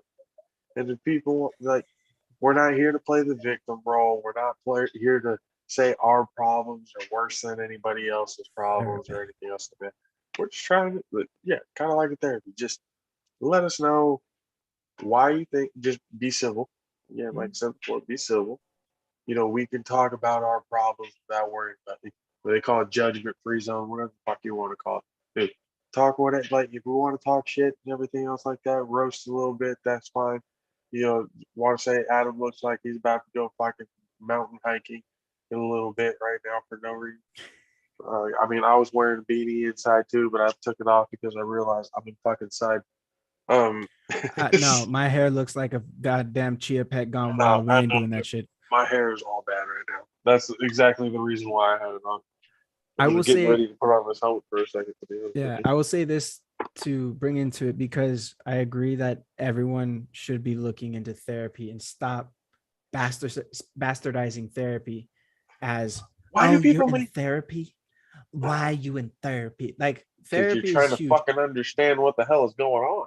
Yes. I also believe rehab, emotional rehab, There's also a good is something that should be talked about, because for sure. I feel like therapists do have their own opinions, and not all opinions given by a therapist are good ones. Not all of them. But keep that in mind. I've had therapy. I've had therapists come around to where they would tell me something where it's like, it makes sense, and I know I should be doing this, but it's a little more complicated than that. And that again comes down to this, what I gotta figure out with me. And there are times where it's like, shit does get too heavy. So what do? You walk away, you go on vacation, you go out. That is considered its own form of therapy. It's self-treatment, self-love, baby. And that's the problem. Like, people, and like we said before, we don't give a shit. Like, whatever it is that you are and everything else like that, just be a good person. Like, we understand. Like, this is gonna sound like I'm downplaying anything, but it's like, we've all had our struggles. It's about time we stop like looking back at our shit and we start looking forward to how we're gonna fucking fix it. Instead of sitting here bitching and moaning and not coming up with a solution, and let's start fucking thinking. Yeah, and we're not in a good position. We start thinking. Yeah, and I think in a lot of situations we idolize from what's giving. What I'm not saying that in all situations. I'm saying what's being put out there is we've idolized stupidity. stupidity and the victim mentality. And This is a and when commercial I that say when I say the victim I mentality, I'm not necessarily saying like abuse or something like that. I'm saying like, oh, what was me? Like I should be getting all of these things. Like, why is this happening to me? Type we of said stuff. we said the And I think stupid it's ones. It reminded me of that commercial. I forgot what this comedian's name is, but they were reenacting the signing of the Declaration of Independence, and he's like, "Wait, everybody gets a vote?" And they're like, "Yeah, even the stupid ones." Yeah. And he goes and tries to rip up the Declaration. He's like, "This is dumb. This is." yeah. But like the thing is that like I feel so many people are idolizing the idiocracy Oh, for that sure. comes with stuff. And when people are actually trying to do something to help, when people are actually trying to do something to make a difference, then it's Yeah. laughed at. It's almost like, like the 1980s. Every time you would see like some high school scene from like the 80s or the 70s or some shit like that, it's usually some jock making fun of the nerd who's trying to solve world hunger or some type of shit, like, haha, stupid fuck. Yeah, No, no. And he's, the smart people who are supposed to be changing the world were made fun yeah.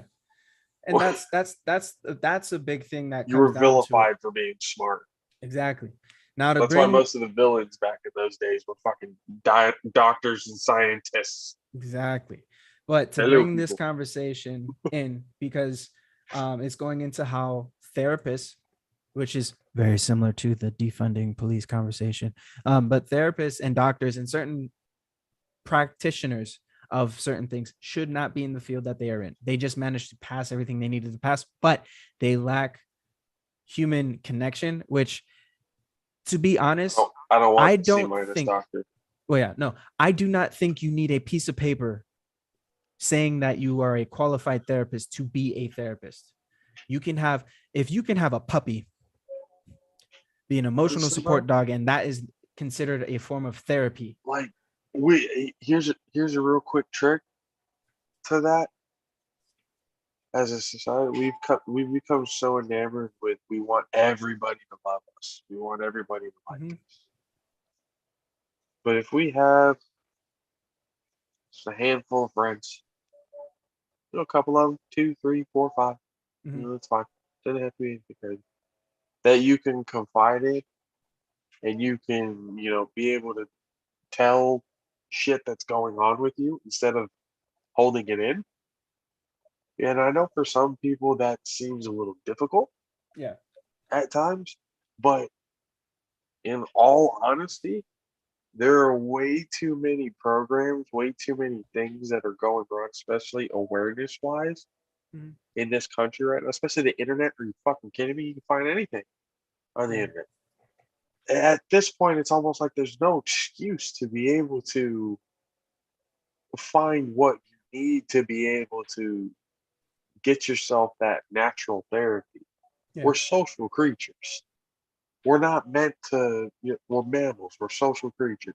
We're not meant to be really isolated. We're not really meant to not have social interactions with people or everything else like that. That just causes chaos. Mm-hmm. We are meant to be able to talk to each other, to be able to figure shit out. Mm. That's Yes. how we did it back in the day. Mm-hmm. We were able to come together because we didn't have shit to be able. We didn't have tools. We didn't have things that are technologically advanced yet. As human beings, we build shit we can't fuck with to this day. Mm-hmm. Yep. Aliens, So but aliens, where are they? No. I So threw that whole question completely. I think that's another thing too, is that there is a lot of awareness and not enough action. As the point Jessica and Windsor have been No, that's making, true. is That that is there's a lot also of true. awareness. Now, it does come But it's down to, research in the companies because you oh, no, really no, no. and these Because I'm companies going that back to sit the there. therapy thing. No, that's what I'm saying. The Oh, awareness that these companies, like, you have all the like, hey, you have, if you want to come to us for you know therapies like AA, Gamblers Anonymous, all that. That's all therapy. That's all you getting your problems out there to be able to come to the reason why you have this problem. mm-hmm, That's all therapy is, whatever form it comes in, whether you're an mm-hmm, alcoholic, addicted to drugs, other things. That's just It's all therapy. The problem is we're reliant on government issued therapy. I also think everyone wants instant gratification for Oh, the exactly. actions that they take, and And it's that never adds gonna happen. into it also. Yeah, because especially when it Sorry to comes to burst a your bubble, people. problem, It ain't gonna happen that quickly. It's exactly. not. The things that are worth It's it not. are That's just the you hard work truth of hard it. for. And the Exactly. thing is, it goes into You the bust your actions you ass, take. good thing will come. This is where I think as kids or as adults, when we start having our own kids, we should teach them how to build something. I'm buying all my kids Lego sets, and I'm getting them like the 6,000 piece one. Lego? They're gonna be Hey, 3 years old. I was 3 great at years old. Tetris. They're gonna build an entire 6,000 piece set. Why? Because I want them to know what it feels like to go through the struggle of not knowing which piece is supposed to go where. I'm kidding. I'm not gonna do it when they're 3, but I do want to get them like a set. I was a world champion Tetris player in my neighborhood. Hell yeah, I love Tetris. Woo! But no, like I want my But kids no, like building shit, absolutely. Doing something with your hands.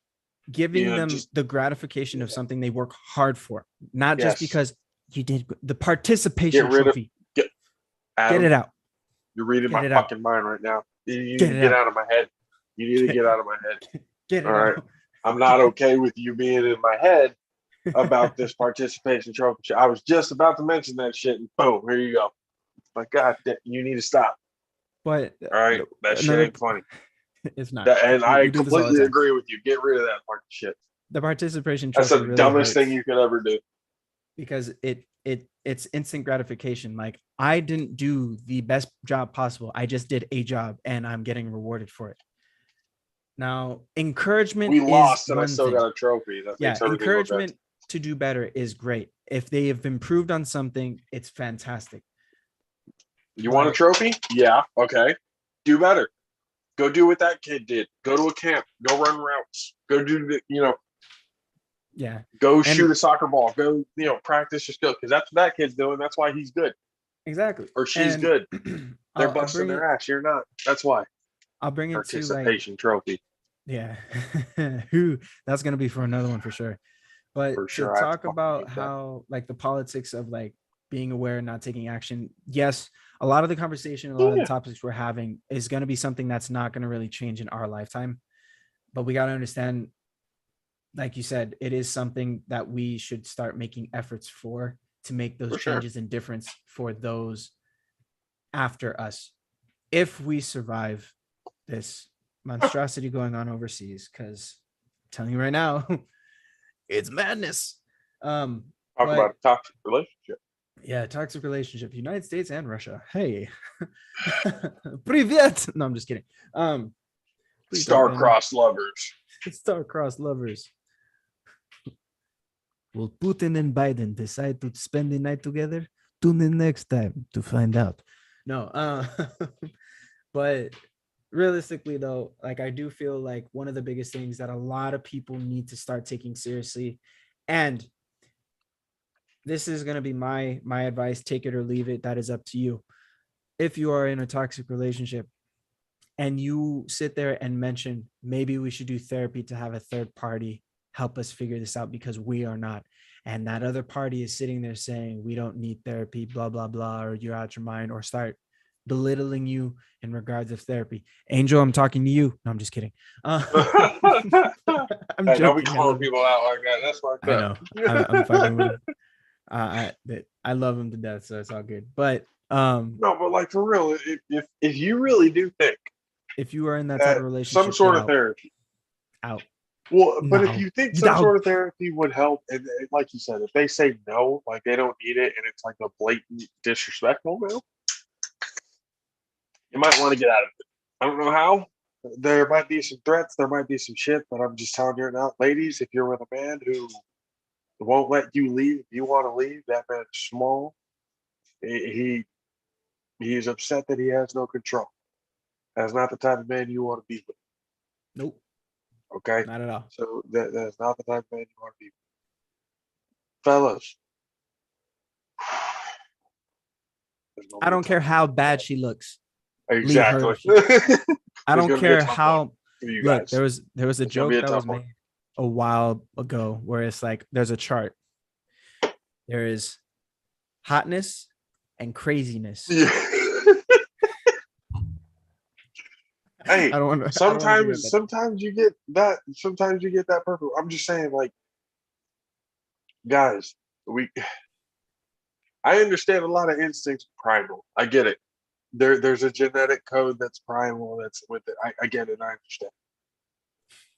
But um, save it for somebody who's going to be good to you because, Jesus Christ, my God, man. We deal with it based on looks, Yeah, but and I, that's I will like I will put it out there. literally the fact that we can show people, hey, look at I that. will. I Get in the refuse background to with be it. a simp. Yeah, I don't. I can't do that. I refuse to be a simp. Again, it's a 50-50 street. That's it. That's all it comes down to. Well, no, Get my what you thing. put in. So I'll put it this way: guys that are in those types of relationships where it's like she's gorgeous, she's gorgeous, but there are behaviors where she's all about her, not about y'all. Um, because the relationship, you should come to together as pieces of a whole. You guys are one whole coming together. There are going to be days that one person is going to be lacking, and you can take some from yourself and help fill that cup to make them back level with you guys, and vice versa. I feel it should be 100 and 100, It but shouldn't be a competition. To be it should honest not with be you. a competition. Again, when it comes to problems, when it comes to issues, it should be, you know, yes, go to where you're celebrated and not where you're tolerated. But it should be two people, two individuals coming together, celebrating each other's lives. And yes, arguments are healthy. We need to stop this whole thing that Exactly. just because you fight, I that mean, that there's a relationship is level. over. There's a level of fighting. Let's be. There's a If level of fighting. Ever heard? true, Hello. if you are There's a, going into it thinking that every fight needs to turn into UFC belt Bellator bouts, then maybe you should get out. But arguments are healthy because again, it is disagreements. They are conversations that people need to have. And I think we see that happen because of the standards we put on women and people in general and looks. That is true. The way that people, and this again goes into how society romanticizes all of this shit because it makes money. Um, here, let me tell you something that's going to sound a little controversial.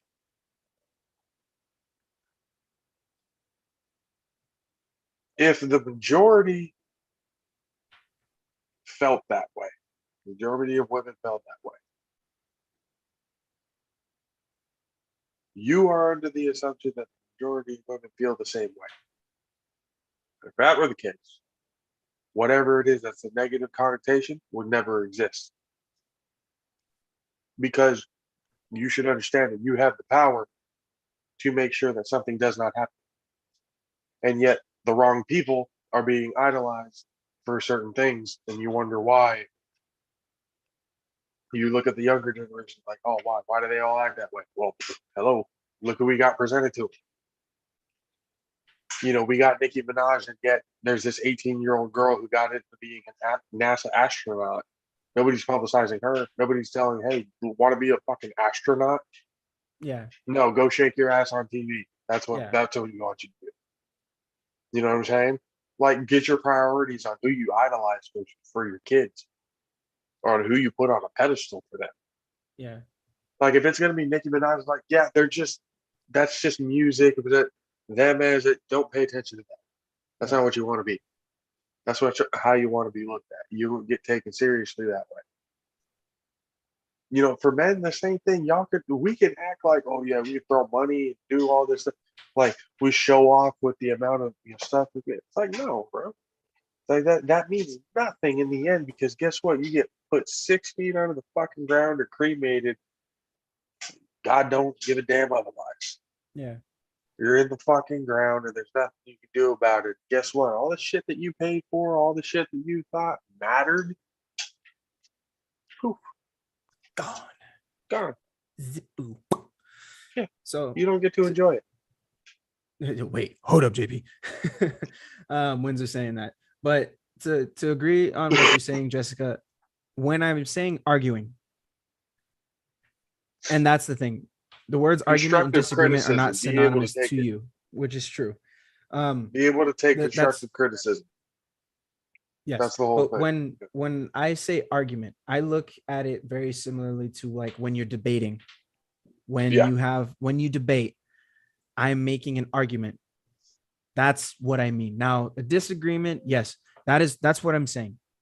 Yeah. Arguments, disagreements, that's we're talking about the same thing. I know that you do not use them synonymously, but the way that I view it is exactly the same way that you view it.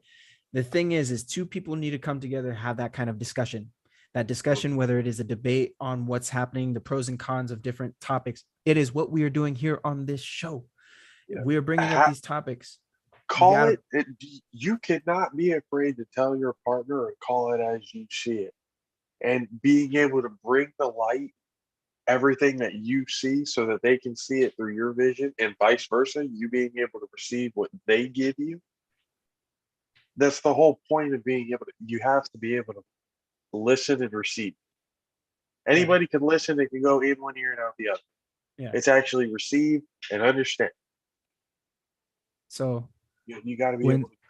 Windsor says, how is it that we grew up in generations with Spice Girls, WWE, etc., all these things growing up, but we didn't go to the extreme? But the kids nowadays can't use common sense, and that is why we brought this show.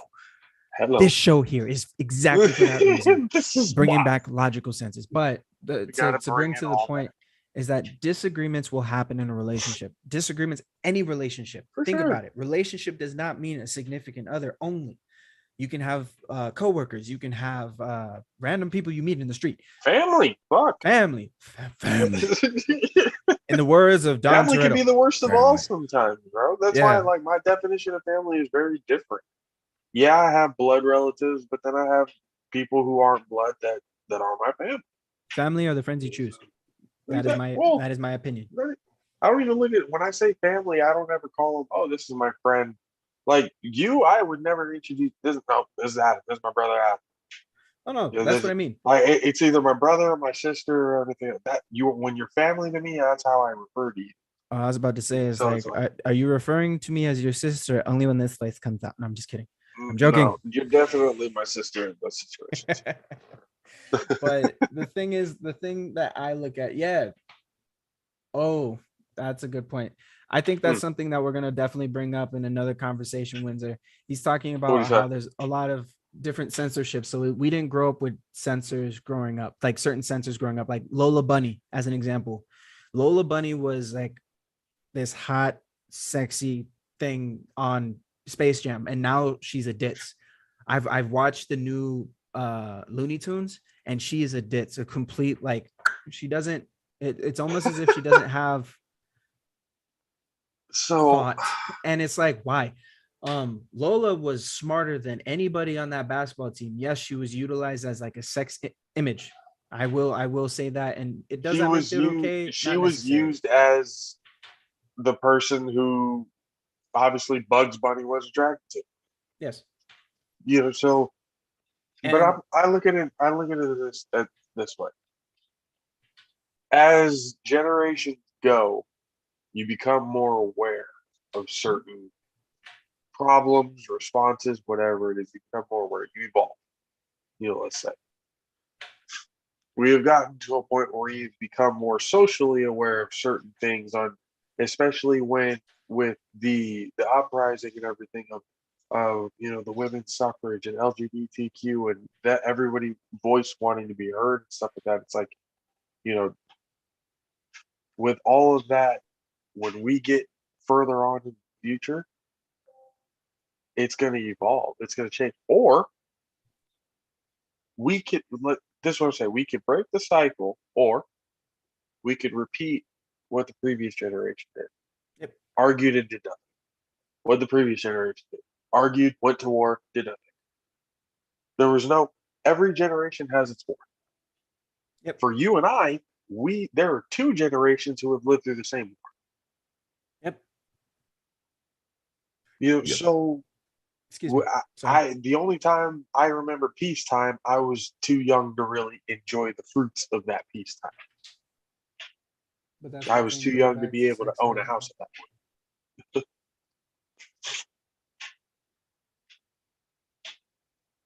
She's smarter than the whole team. So Windsor brings a good point.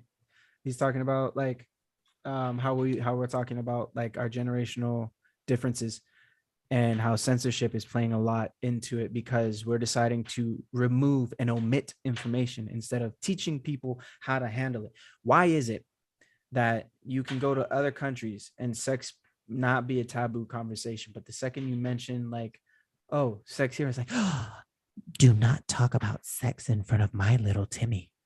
He's not old enough for that conversation. Like that kind of thing. So what he's saying is going back to the sex There ed are thing, and there we've are a lived through lot of like, well, yeah, there are a lot of people when they think of kids, they just want them to be that, just kids. Nobody really thinks about as preparing. You know, you're yeah, preparing this tiny human being for what it's about to come against. Mhm. You have fun. Obviously, you have fun. You don't deprive the child of a good time. That's just stupid. well, yeah, But when and certain situations and stuff like that come, when teachable moments and stuff like that come, you got to be able to answer. And if you don't, and this is where I say village, is dead. We got to try and revive the village. There's going to be answers I don't have that my wife is going to have, yeah, or vice versa, or we won't have it, but Uncle Adam might, Uncle Caleb might, Uncle, whoever it is, my grandma might, know. There's certain information I can't sit here and act like I'm going to be the perfect, I know all be all, because that's just stupid. yeah, When you can relate to your child at the point that, hey, I'm still learning too, bud, but this is what I've gone through. This is what I can tell you what's going on. Hey, you're along the ride with, whatever we go, we can just learn from there. You got to embrace the child's imagination. That's why if you put them in a creative environment where they can do their own thing, there's no yeah. telling what this country will be again.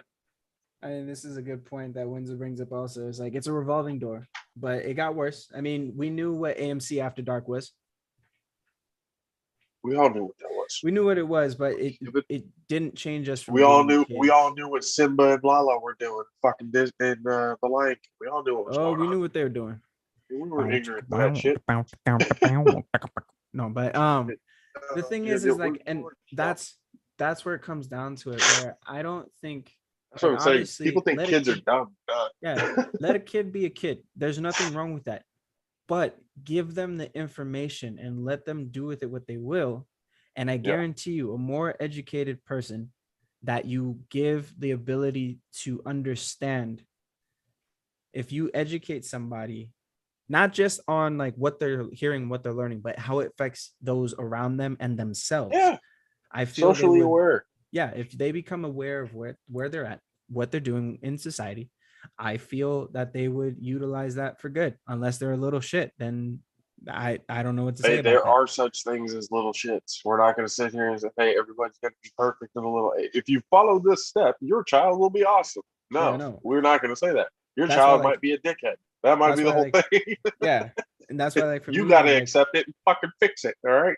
I would want to educate my kids to know what those types of things are so they don't end up Yeah. in toxic situations, because those toxic situations hurt more.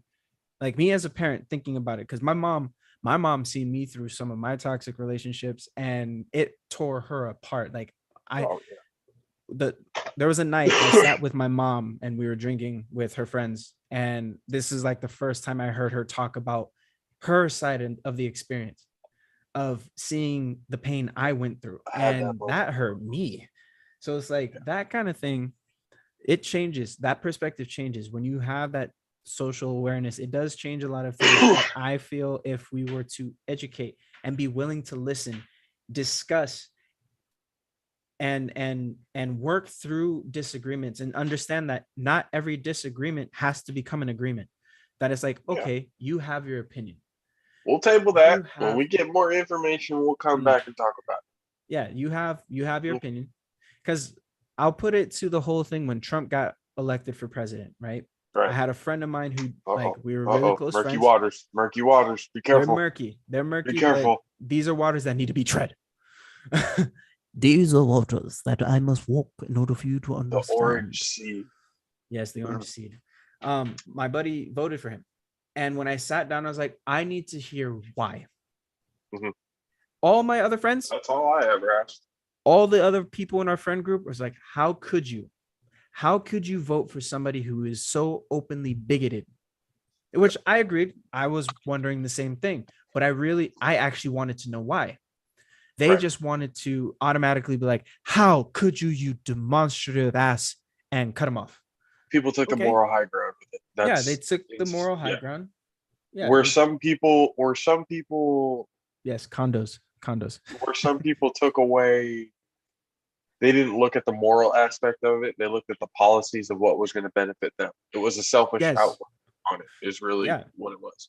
They And weren't worried about the morality because they were just as fucked up, to be honest with yeah, and my you. thing is that like it doesn't matter in regards of politics. It really doesn't matter what side of the spectrum you look at. There's fucked up shit everywhere. The thing is that when he broke down the reasons why he voted him in, it's like, yes, those all make sense. The reason why you voted makes sense. However, the words of why you voted for him that he presented, I do not think matched up to the actions that he was presenting them with. So for me, that was why I did not want to vote for him. Not just because he was like being completely racist or bigoted or I'm whatever. gonna be honest with you, bro. He's a moral piece of trash. He really is. Your There are policy, you things, call policies whatever the hell you want. He's a moral piece of trash. yeah, That's there are that's just things what it that he breaks down did. to. It's Yeah, there are just things that he did in regards of business and for this country, like for this country in regards of business, that for the sake of what business goes, it was beneficial. There's also plenty of things that he did that really screwed it up and started to create a further divide between classes in my eyes. And I could be wrong. I don't know. I'm not an analyst. I'm just somebody who observed everything that was going on around me and all realizing, based on hey, experiences. yeah, based on the experiences. It is not because it's Trump. It is not because he was a bigot. It's literally based on, okay, fine. If this is the person that has been elected for president, I am hoping he does his best, but I am not going to not keep track because I can go the same That's way with exactly no that I, that's I can bring it exactly back what with I did. Obama. Yeah, I can go back with Obama. I did I Obama did that didn't with do, I did that with Biden yeah, because when as soon as Trump became president the first time, because he's gonna try maybe under his own party this time. I don't know. But when he came in and I was like, okay, I hope everything that I see is wrong. I hope that this is all just a ploy to get numbers, ratings, everything, all that other kind of stuff, and he's actually going to do the right thing. yeah, In my eyes, he didn't do the right thing. When it came to like moral thoughts, things that were said, things that were done, mhm, ways of who he agreed with in certain situations, he was agreeing with like genocidal leaders.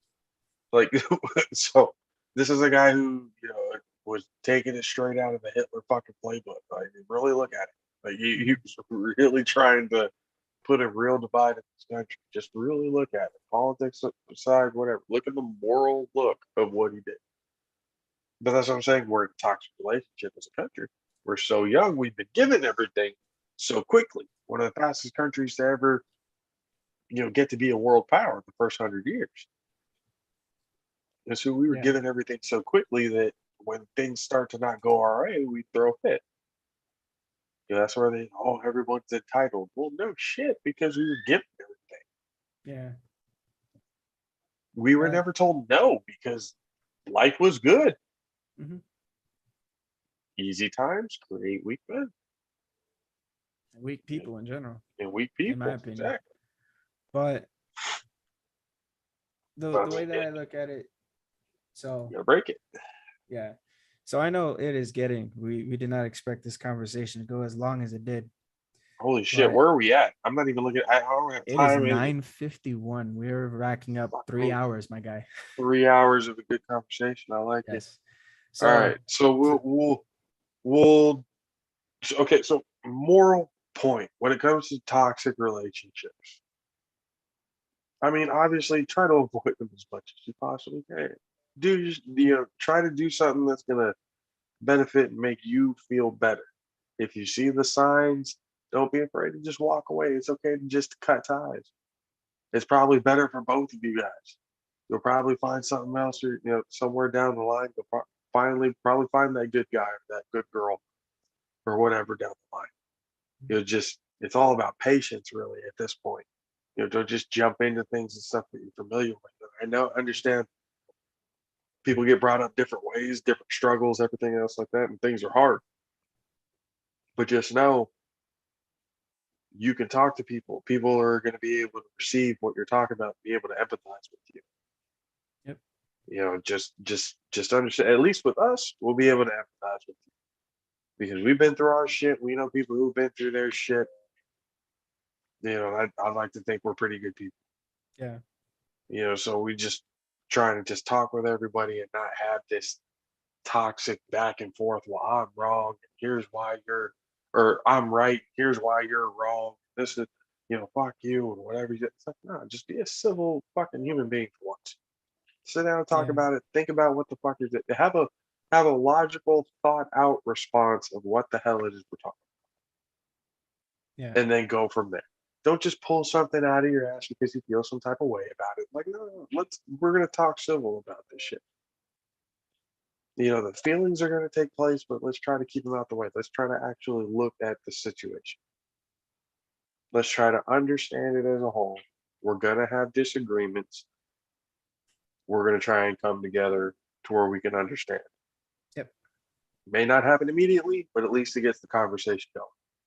And that's the whole point of this show. This whole show is aimed to get the conversation going. We believe one way. It's like, no, we're trying to get everybody into it and get a full understanding on why we are where we are. Yeah. And why we allow things to happen the way they do. So we're going to figure it out together. Next week, we're going to have a very interesting talk about religion. So be prepared about that when it comes to upbringings, current feelings about it.